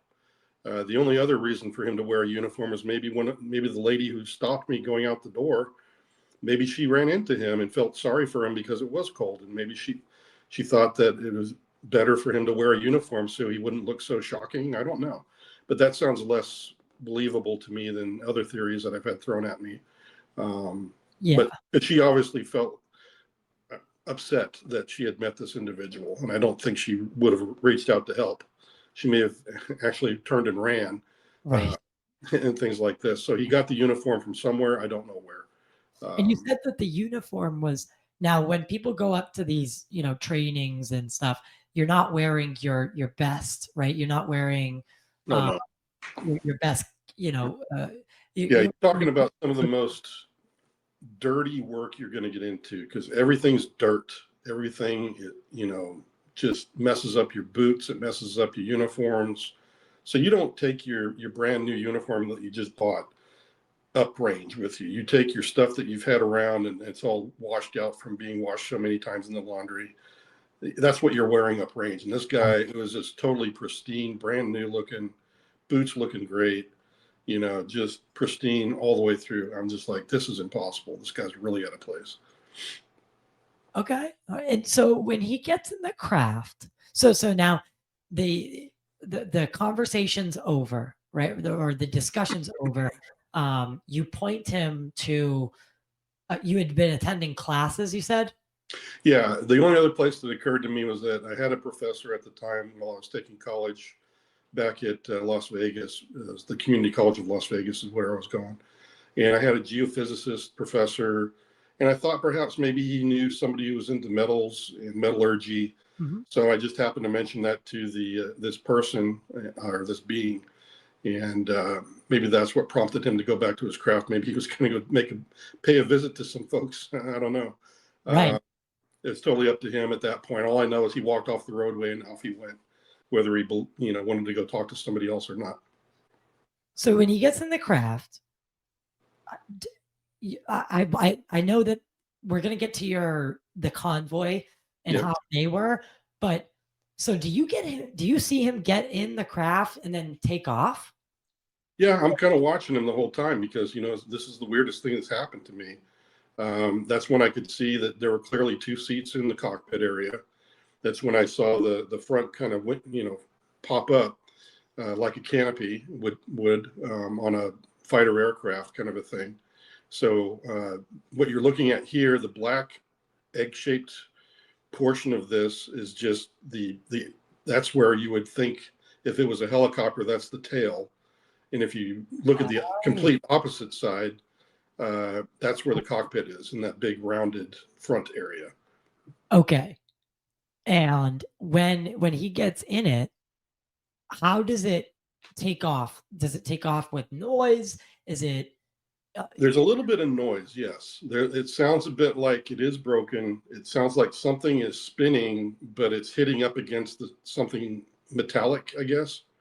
The closest noise I've heard is, if you could imagine ball bearings that are bad, and they're rotating inside, say, your car engine, and they make that squealing sound.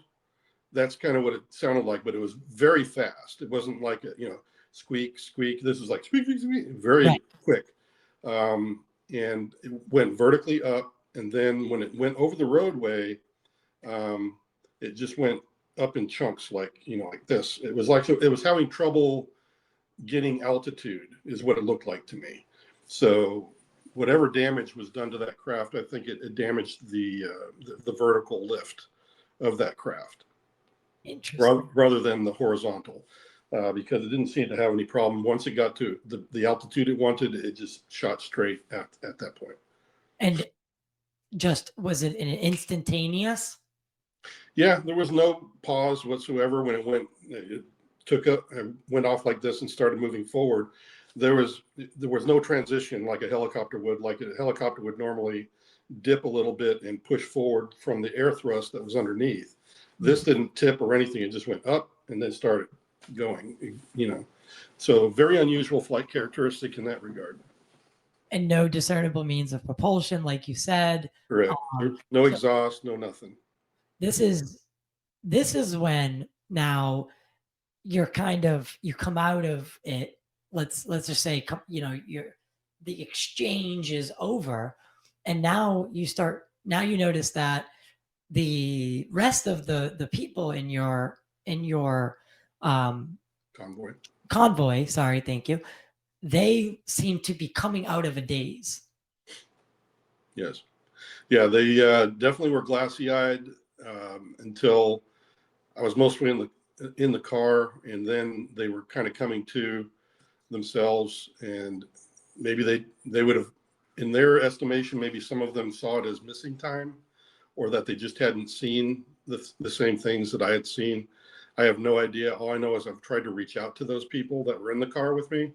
I think that anybody standing or in a car behind me, that lead vehicle, would have difficulty seeing what I saw, because I'm a big guy and I was standing directly in their line of sight.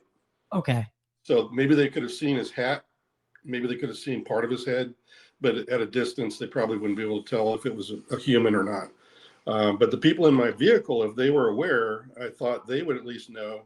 I've tried to look them all up. The ranking guy in the driver's seat, we did hook up on LinkedIn for a little bit.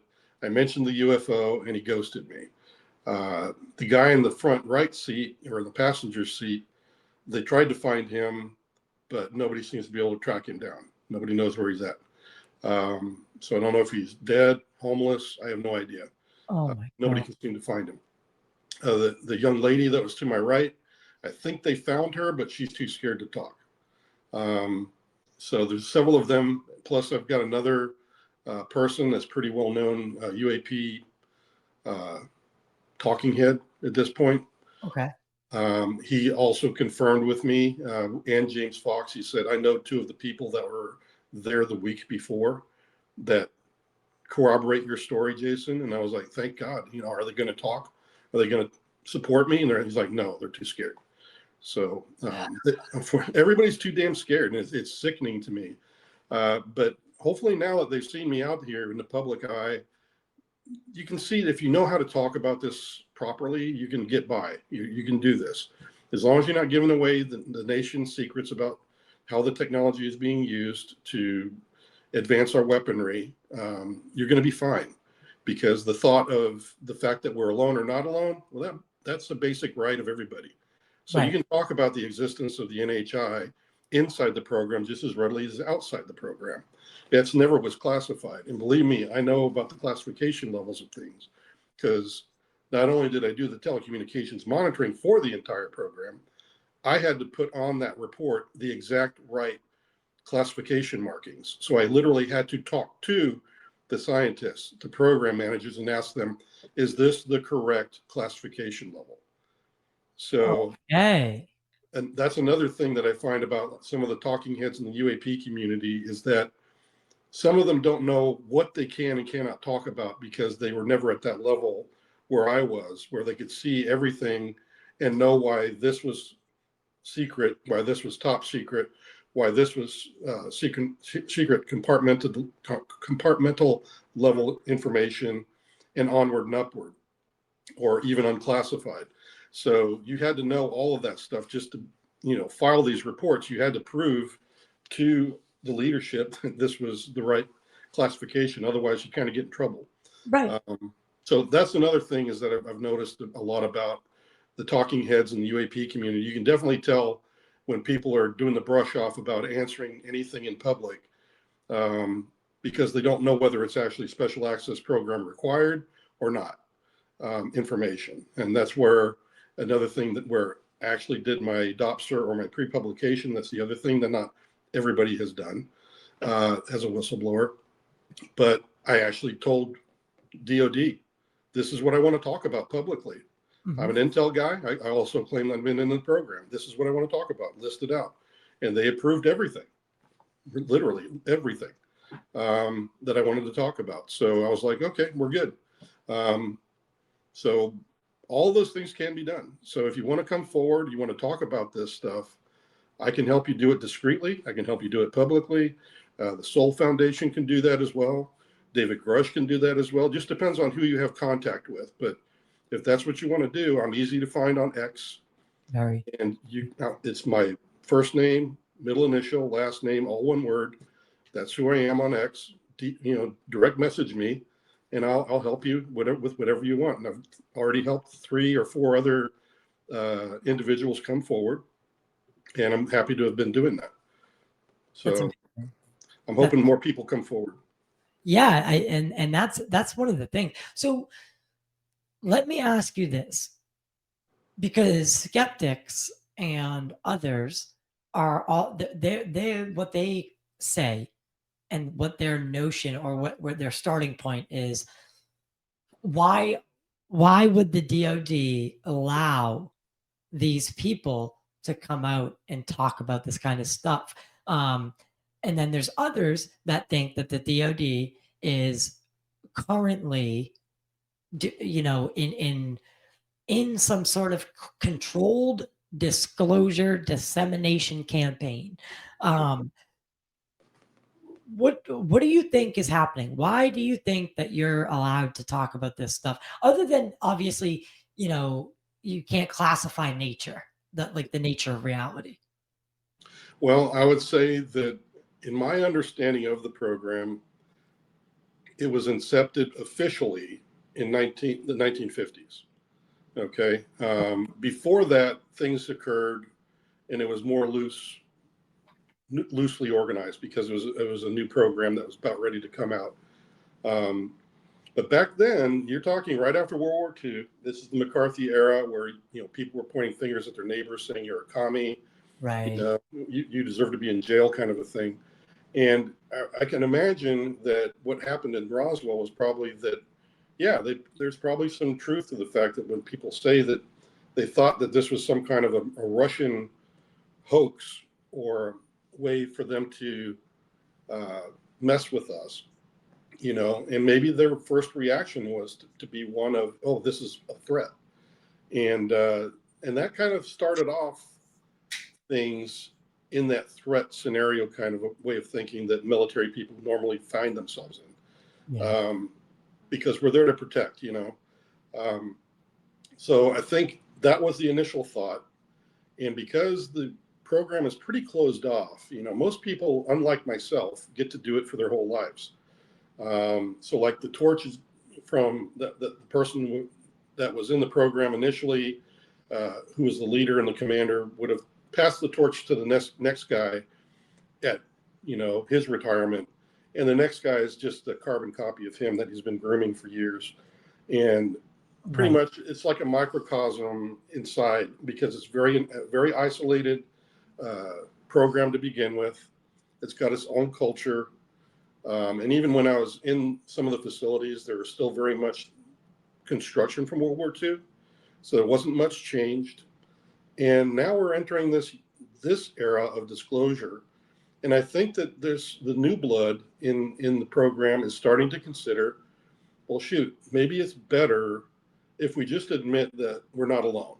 At least that would get that monkey off our back. And then we won't have to deal with the fact that, we're hiding stuff from the public, and that the only thing we're hiding is our national security weaponry systems and our technologies. And maybe they feel that that's a better way to survive in today's day and age than it was before. So the only thing that might conflict with that is maybe the NHI don't want everybody to know that in public. So that's a thought process that I have no way to determine. I'm not an alien by any means. So how can I, make a judgment call for them?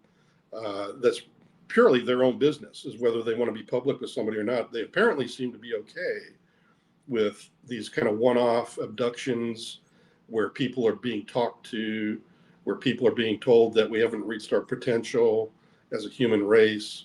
They seem to be okay with like these small messages of encouragement, and kind of trying to motivate us to do things for ourselves and get out of this rut that we kind of get into when it comes to, like what we're going through right now here in America, with all the corruption in our government and in our society, and people that do bad things to children, all this trafficking, the drugs, all of that is probably related to it in one way or another.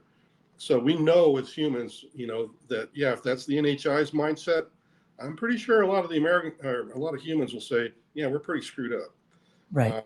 And we got some work to do here, folks, if we really want this to be, a full circle revelation of disclosure that the NHI are even comfortable with, Right. Yeah, we could declassify everything in the program, and still the NHI would resist us in a way. Is maybe a scenario that's realistic. Absolutely. And that, that's a very that's a very good lens to kind of view it through. Is we can do all we can do, but at the end of the day, it's not, if there is, truly, if we're being visited on the regular, if we're being observed, it's not just our decision at that point. That's right. The decision, it has to be mutual. So, maybe they don't think that society as a whole is ready for this, and that's why they're not landing on the White House lawn. That's why they're not landing, in front of the in Moscow. And that makes sense. Yes, honestly, and to give some analytical rigor to that, the reason I say that and the reason I'm speaking that way today is because if you think about it, it's probably quite more comfortable for them to deal with the military who can cede land to them to create a place for them to live untethered, unbothered, and they don't even have to deal with our corrupt government. They can actually just deal with military leaders who have to deal with the corrupt government for them, which seems to be something that they kind of do, is they use a lot of proxies to maybe do that. And that seems to maybe be the way that they want to deal with it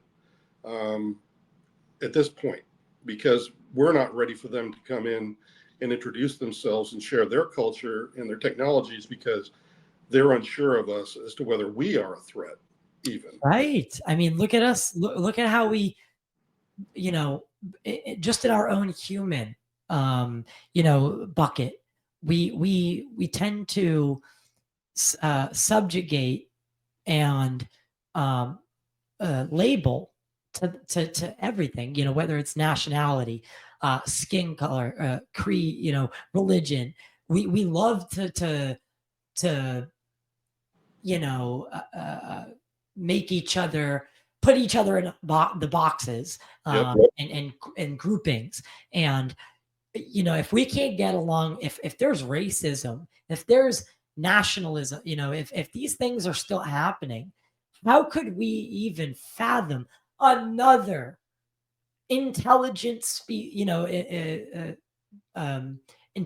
another intelligence, add that to the factor. And what goes wrong there? Then we have speciesism and other issues that wouldn't be there. Yes, and that's very true. So I think for all those reasons, that's the way I feel, and it's also feeds my analytical, sort of mind.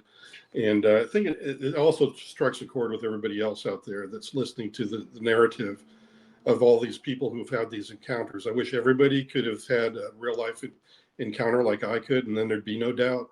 And that seems to be our biggest quandary right now, is just, I don't even think it's a requirement that everybody believes at this point. I think it's important, though, that the people that do know for sure that there's a human aspect to this, that they are trying to help our society get to a better place. And I think that's really what not only we need, but it's also what is needed if we were to join with all the other civilizations that are out there, because they need to feel good about our way of handling things to a point to where they would want to be more formal about the interactions that are taking place here on Earth. But right now we seem to be in more of an experimentally spiritual and emotional roller coaster mode, where we end up in all kinds of different cat herding fur balls. And it probably is very frustrating, not only for us, but for them to have to observe it. Absolutely. And so I want to ask, what, you've gone from living in the classified world and having your story and all these experiences, pretty under wraps. And, now you've come out and, done Rogan, the biggest podcast on the planet. You were in the James Fox film, a very well-known director in this topic. What is it like for you going from relative, in the shadows to now your story is in front of millions and millions of people? Well, I kind of take it as being part of the overall thing that I've been involved with when I decided to go testify to Congress. When I had to make that decision back in 2022 to go to Congress, because they called me and asked me if I would come in and testify, I literally had to decide. I was like, this is a big decision. It's going to last the rest of my life. Now, at that point, I had the luxury of thinking I would not go public. So I could do this kind of discreetly, anonymously, which I did for the most part that first year. But then as I grew in relationship with all the other figureheads in the UAP community, and for a large part to David Grush and his kind of mentoring me through that, because he'd been through a lot of the wickets with other witnesses as well as himself. Mm-hmm. And those all weighed heavily on me. So at that early stage in that first year, I was on mission with the rest of them. I was like, somebody has to break the ice on this. Somebody has to, come forward and speak. And I know that I can help, is what I felt like. And so I went on mission, is what I call it that day. It's the same way I felt that, when I joined the Air Force, I could literally give my life for my country if need be. I literally was giving up my life to do this. Now, going public was another matter. When I met James Fox, it was kind of accidental, as he's described a couple of times, where they thought they were talking to Jay Stratton. Yeah. Yeah, but Chris Mellon was responding back to me, and I'm like, no, I'm Jay Sands. I'm not Jay Stratton. And he's like, oh, sorry, But James Fox was part of that. And then James was like, well, who are you then? And so I had to tell him. And then he was like, oh, well, why don't you, have you thought about, a deathbed confession kind of video thing? I can do that for you. So I thought at the time, yeah, that'd be kind of good if something happens to me. At least, I've got the recording. So I did that, and I gave that to some trusted individuals that have it. And they're the ones that are going to bring it forward if need be. But eventually that footage ended up becoming part of the film that James Fox put together later on, because accidentally in 2023, The picture. the picture of me, of my name, well, it shows the back of my head, but in front of me is the little clapper board that the directors use, and it had my name on it. And of course, somebody picked up on that very quickly. Who's Yeah. this Jason Sands? Is he the whistleblower? Yeah, it's exactly that. Yeah. Yeah. So that made me think long and hard about going public. I had already seen David Grush and I were talking about going public, and he was much more prepared, as I said before, because he'd already been through all of his legal wickets. I still had to do the ICIG complaint, and I had to do my pre-publication, which did take another year to get through. And then I was able finally to come forward. Right. So he went forward publicly and gave his testimony. He did a great job with Fravor and Graves. I know Graves as well. I don't know Fravor, but I was very proud of all three of them. And likewise, Lou Elizondo, very proud of what he's done for the community. I know he's taken his barbed spears and flaming swords from other people. And he's got his reasons for being the way he is too. So just, I give him a break because I know how tough it is. Anyway, so all those great people were part of, weighing heavy on me with, I'm not going to tell you what to do, Jay, but if you do go public, is really what they were telling me. It's going to suck. There's going to be a big suck on this. And I'm like, yeah, I kind of get that, So I finally got my pre-publication. The clapper board had my name on it. I actually had to go talk to my employer at the time and tell him I may have to go public because people are asking, and I'm getting, a lot of folks bugging me. I've got people trying to track me down. Right. So they understood. And for a while there, they were like very good with that.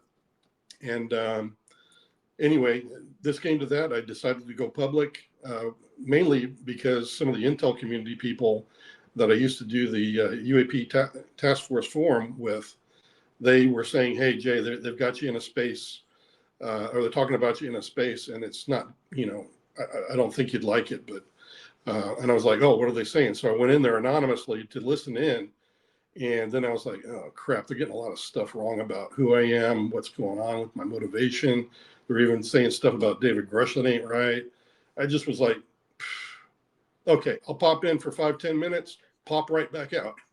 Then 6 hours later, I'm like, oh, yeah, That's it. The community, they're like a dog when chasing a bone, right? So once they sink their teeth in, they don't let up. They won't let up. So when that picture, when that domino fell, then it was people sprinting, metaphorically sprinting for the information. And they, and that's, so I understand why you, because a lot of people he came out on a Twitter Spaces, and I'm like, well, I think what happened is you started listening, like you said, you heard some stuff that was obviously wrong, and it's easy to be like, all right, you know what? Fuck this. I'm gonna right the ship here, right? And that's what you did, and it was probably something you didn't plan on doing. No, it wasn't. I didn't plan on it. It was just a spur of the moment of emotion, just kind of overwhelming me because I was already stressed out with my employer because I didn't know what was going to happen, and here it was, even the story was getting all twisted around. And even if I went public, there were some untruths already being spoken. And I'm like, geez, there's no way out for me. And I just felt like really compelled to have to say something. Right. And you know what? I don't fault you for that. I don't think any less of you than I do David Grush or any of the people that you mentioned. You took a different avenue again. And I like what you said in Rogan. It's like, well, I kind of took it to the people. We get the best job done when we are united. And you're so spot on saying that. So I commend that. And very quickly after that first interview in that 6 hour space, Even while I was speaking, I was getting all kinds of direct messages or DMs that were coming in that were so supportive. And I'm like, it really dawned on me that I had compassion for that. I was like, the people honestly just want answers. And here I am offering them one of the rarest opportunities to talk to somebody inside the program. And it just hit me that not only am I on mission here, but I realized who I was doing it for. Right. You know, and I realized that, yeah, it was unorthodox according to all the other talking heads in the UAP community. They're like, you do this interview, then you do this interview, and you do it at this level and this level, and you say this. Oh, and don't talk about that, and Right. don't talk about that. And that was kind of what was going on. And I'm just thinking, oh, I guess this is the way it goes. But then when I realized that the people needed the information, it kind of went a totally different direction. And at first, there were there was a bit of, oh, shoot, Jason just did something unexpected, and nobody knew what was going to happen.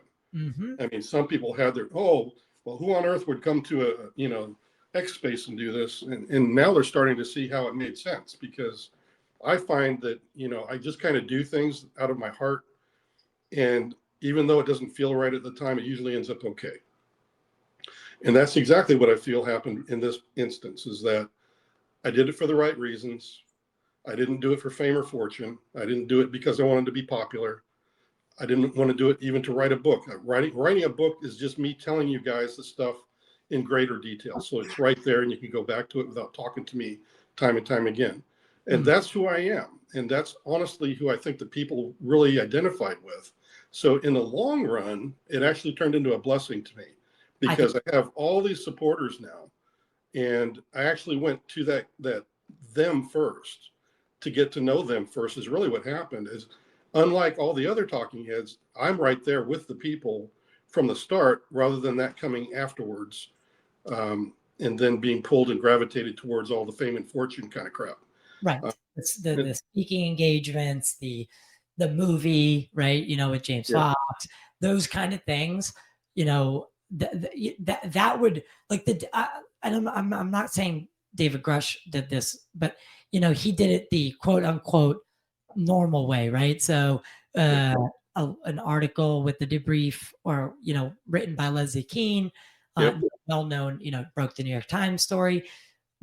Concurrent was the Ross Coulthart News Nation interview, and it all comes out in a couple days, and then all of a sudden that's when the podcasts come up. That's when everything, people want to start digging in more. You flip that all on its head. So I kind of did. Yeah. And that was mainly what happened, was that, everybody was thinking it was going to go down this way, and me being a noob, I had no idea what I was really doing, other than trying to keep true to my own heart and what I thought was the right thing to do. So, it does tend to set up people that are established inside of what the topic of UFOs has been about. Mm-hmm. So it did upset the balance there for a while, but I think things have come around differently on the back end of it. And that disclosure is a lot closer, I think, not only from my work, but also the people that are in the planned disclosure group as well, which I'm still part of. But they just know that I'm on a different track, and that I'm not right. Controllable, I guess. Yeah. But anyway, so I've kind of done that. But you're right, I kind of shook up the establishment. And I loved it. I loved every fucking minute of it, because I was like, this guy, he took a real chance here, and it takes gravitas and balls to not to go right to UFO Twitter and just put the 6 hour, 4 hour, whatever it was, just the whole scope of it. Obviously things, emotions were probably, your adrenaline was probably through the roof, right? And you don't really realize it until after the fact, when you start coming down, that, okay, maybe I went a little too far on some things. And, because people started drawing lines between you and stories that we're not going to mention them. We're not going to talk about it because I think it's stupid. Yeah. But the community has the tendency to draw lines and to conflate things, to fit narratives, and to try to discredit or to validate. So there was a time when it was pretty murky, but like you said, I think everything's come full circle and it was all for the best. Yeah, and I think so too. And yeah, I just wish that people would. The one thing I see as being a big fallacy with the public outreach part is I know that you don't always have a lot of time with me to ask the questions. However, I am always available to DM me. If you've got a question, you've got a theory, and you're wondering if it's correct or not, just DM me and I'll let you know. Oh yeah, this part of it's good. This part of it, yeah, that's a misinterpretation of what has been said, either by me or somebody else, and this is what my opinion about it is. And I'll let you know if I'm talking from opinion or experience as best I can. Sometimes I forget to do that and say I'm speaking about, this is actual mission time. This is factual. This is an experience that I had one day working at work. Whereas, oh, now you're talking about something I just have an opinion about from my own analysis and my own form of logic. And I've tried to be good about that. But if you talk to me and you've got some of these ideas, like, people coming up with, oh, well, the reason the being was wearing a uniform was because, he's a warrior and all this other stuff. It's like, maybe not, if you ask me, don't go off on don't fall off the cliff on that idea. Would be my advice to you. But yeah, it's a possible theory. Okay. Yeah, I could believe that. Okay. But that's the kind of stuff that I wish people would come out with, because, I'm the one who's claiming to have had that experience. And if you're taking one or two words and you're just trying to put additional context into what I'm saying, and then it changes like the context of it all, well, please ask me and I'll tell you, oh yeah, this is the reason I said it that way and I could have said it better. Or, maybe you're right. Maybe I mistook what was going on and this actually happened this way rather than the other way. And I'll be honest with you. I'm a very honest guy. I've never tried to be a liar. I've held a clearance for, I don't know, what, 40 years now. Multiple polygraphs, all this stuff that, I wish people would stop talking to me about that and the other whistleblowers. These people have integrity. They're not prone to be liars or deceivers. We're just not like that. We're not built like that. That's why we got selected for what we do. Right. That's a huge angle for me, because if we in the community, people that are searching for answers, we, again, not all of us have had experiences and seen things. So, what these people tend to do is forget that there's a level of witness, right? So there's your regular Joe Schmo. That would be me, honestly. I'd be a regular Joe Schmo if I'm telling you something, it's coming. You have to kind of figure out my credibility, based on past and with you. So, but then we talk about police officers, astronauts, people that held clearances, people that worked on nuclear bases. We, and I say that because most of us understand that the level of credibility that alone brings with your testimony. Now, if someone who works at a nuclear site comes to you and says, so these are the best of the best of the best of the best, right? They have to report when they take Tylenol, right? They've had to do all these things to get into that job. If that person is now coming to you saying a UFO came over the base and 10 missiles were taken offline, we did everything in our power to take them apart, try to figure it out, nothing, no damage, yada. Like, you have to take, whether or not you think it's true or not, what you owe that person is to listen and hear the story, right? And that's what I find that the community often doesn't do. And they Well, and I blame only a small portion of the community for that, because you've got a lot of people that are doing exactly what you're saying, is that they're respectful, they'll listen, they might not agree with everything. I think Julian Dory in that show, he and I had a discussion afterwards. He said, Jay, I don't believe everything you say. He said, but you've really presented your case. And he said, I really don't know what to think at this point about some of the things you've said. He said, and even if one thing of what you've said is true, then it's like, holy crap, this is seriously going to rock the world kind of thing. And I appreciated that. I don't want him to believe everything, but the part that I think that doesn't belong in any community is that cadre of folks that not only have a different theory or don't want to go and believe you, they have to get ugly. Yeah. Those are the people that have to go. Those are the people that, people like yourself, if you have them on your show or you're hosting a space, you have to be the leader. You have to demand, look, if you can't stop doing this, you're out. And I think a lot more whistleblowers and people that have stories to tell that are already scared will find a lot more reassurance in the community if a cadre of hosts are like that, especially in the UAP community. And as soon as you start hearing from people that are just going to, just make people feel terrible, just get rid of them quickly. They have nothing. In other words, first of all, they're not coming out. Just because they think and feel a certain way does not make things what they say is a fact. It's like me. I can say, well, yeah, I love the way your studio is hooked up, but that picture behind your head, I hate that. Not only do I hate that, I'm going to call you names and I'm going to make you take it down. I want you to take it down because I feel a certain way.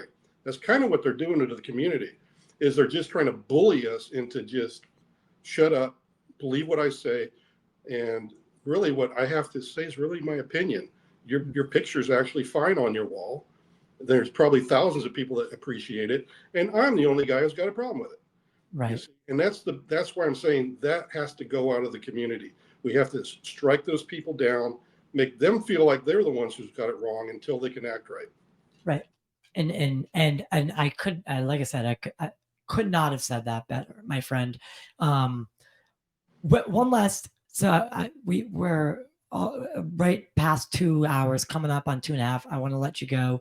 It's certainly you've done, and we've already talked off air about the stuff that we have, that the potential for stuff down the line, more in person. And I think, like I said, I think as long as we stay in communication, those things are going to come, and we're going to have more conversations, and it's going to be really fun. I see good things with you, Jason. You're like I said, you're a very humble person, and I do credit myself in being able to read someone throughout. I've always had that ability, right? And at least to myself. And with guys like you, with guys like, Bledsoe, you have this demeanor, and it's like, it's something that's different. It's refreshing because, like I said, I don't find you rather deceitful. I don't find you seeking, fame and fortune, and getting speaking engagements, and, the everything that comes with all that, right? Because there are people in this community that do thrive on people's sense of the searching for answers. They prey upon that. And you, my friend, I do not find you deceitful or in any shape or form trying to take advantage, or, I know this word gets thrown around a lot in the community, but grifting. Yeah, like, okay, enough with that. But what is have you ever felt that you wish you could unknow what you know, that you could just kind of put the genie back in the bottle? And I don't know, you get what I'm saying? I've never had anybody ask me that before, to tell you the truth. That's a really good question.